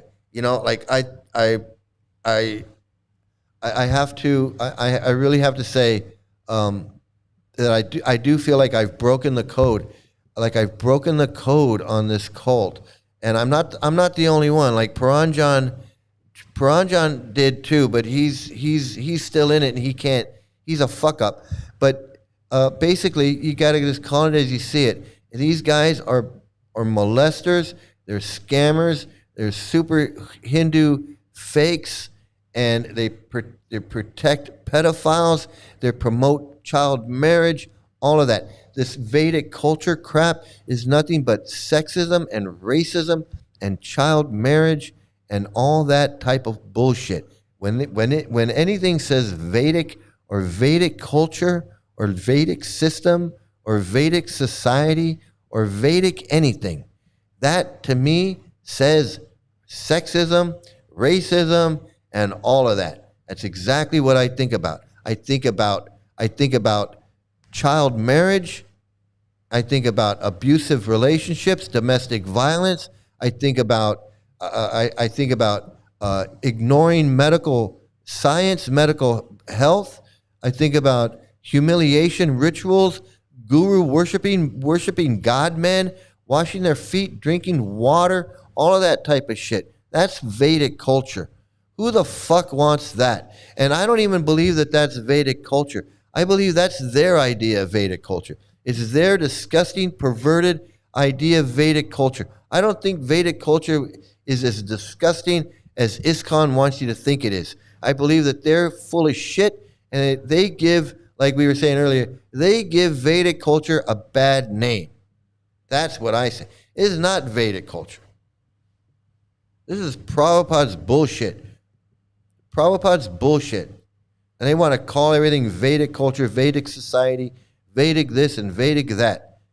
The Vedanta this and Vedic that. And that is truly what I feel that I've contributed to this. That's what I feel like I've contributed to this whole thing. Right, it's just them.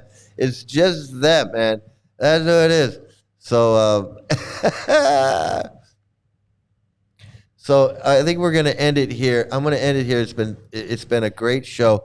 I love doing this, man. I get so much out of it. I'm gonna tell you, I get so much out of it, and I love meeting up with you guys. I love our time together.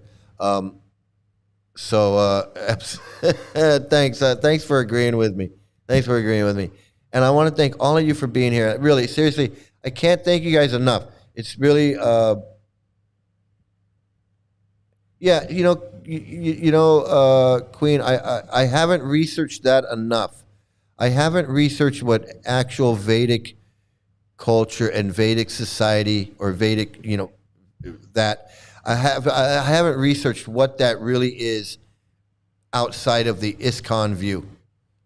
But I do believe that it's not what ISKCON says it is. I really do. And they'll be like, Hare Krishna, oh no, that's not us. Absolutely, there are absolutely. I went to one. I went to a Krishna. I had some friends that were living in the South Bay, and I would go and I would visit them in the South Bay and hang out. And it was kind of far. It was kind of far from my house. So one day I was like, I wonder if there's a temple over here somewhere. And this is before Google Maps and all that. And I was like, and so somehow I looked somewhere and I found that there was a Vedanta Society temple, like just a few blocks from where these new friends that I made, the Karmi friends, near where they lived. And so one day I said, I'm going to stop by this temple and go see because I didn't know. I was new. I was just getting into Hare Krishna, and I didn't know the whole thing. So I went and I found this Vedanta Society or Vedic Society, some kind of Hindu Dharma, Bhagavat Dharma, some Vedic thing, and I went in there, and they were having it was kind of like ISKCON, but it wasn't. It was more like a church. It was kind of like it was like a temple, it was like a church, and they were having like their church thing. So I felt like I walked in on somebody's church thing, and it wasn't anything like ISKCON at all. It was more like a church, and I walked in there walking in there not really knowing what to expect. I walked in there, and they looked at me like, "What are you doing here? Like, who are you?" And I walked in, and I had my bead bag, and I walked in, and I was like, "Hey, Hare Krishna," and they looked at me like, "What? You're lost. Like, we don't do that here." And they were nice. They were nice, and they gave me like an apple and like a chapati and an apple or something because they were having food. They were eating, and then they were done, and I was like, I think I'm in the wrong place. I don't think I belong here. And then I left, and I just left. So it's completely different. They do stuff that's completely different than ISKCON. ISKCON is really weird if you go to like one of these type of places, it makes ISKCON look really weird. It makes ISKCON look really fucking weird, okay? So anyway, thanks everybody for watching. Thanks for joining in. Thanks for participating. Thanks for doing all of that. Please like, share, and subscribe. My viewer things are going up and crazy, so that's great. That means more and more people are seeing the videos. That's why more and more people are coming in, joining in. So it's great that you're doing that. So like, share, and subscribe. Sharing is important too. Sharing is really important. So if you can share the videos, that'd be great too. And everybody, please, again, I just want to thank you so much for making this such a great experience for me, because I love all you guys, talking to all you guys and sharing all this stuff. It's really great. And so I want to thank you from the bottom of my heart, man, really seriously, from the bottom of my heart. It's really great, all of you guys. And I can't go through all the names right now, but I want to thank every one of you for joining in today, including Fake Human. And everybody have a great day, great night, great morning, great afternoon, great evening. Please have some great luck and stay out of the cult. And for all of you new viewers out there, all of you Hare Krishnas out there, you new Hare Krishnas out there, this is me a long time ago when I was once a Hare Krishna. Here we go.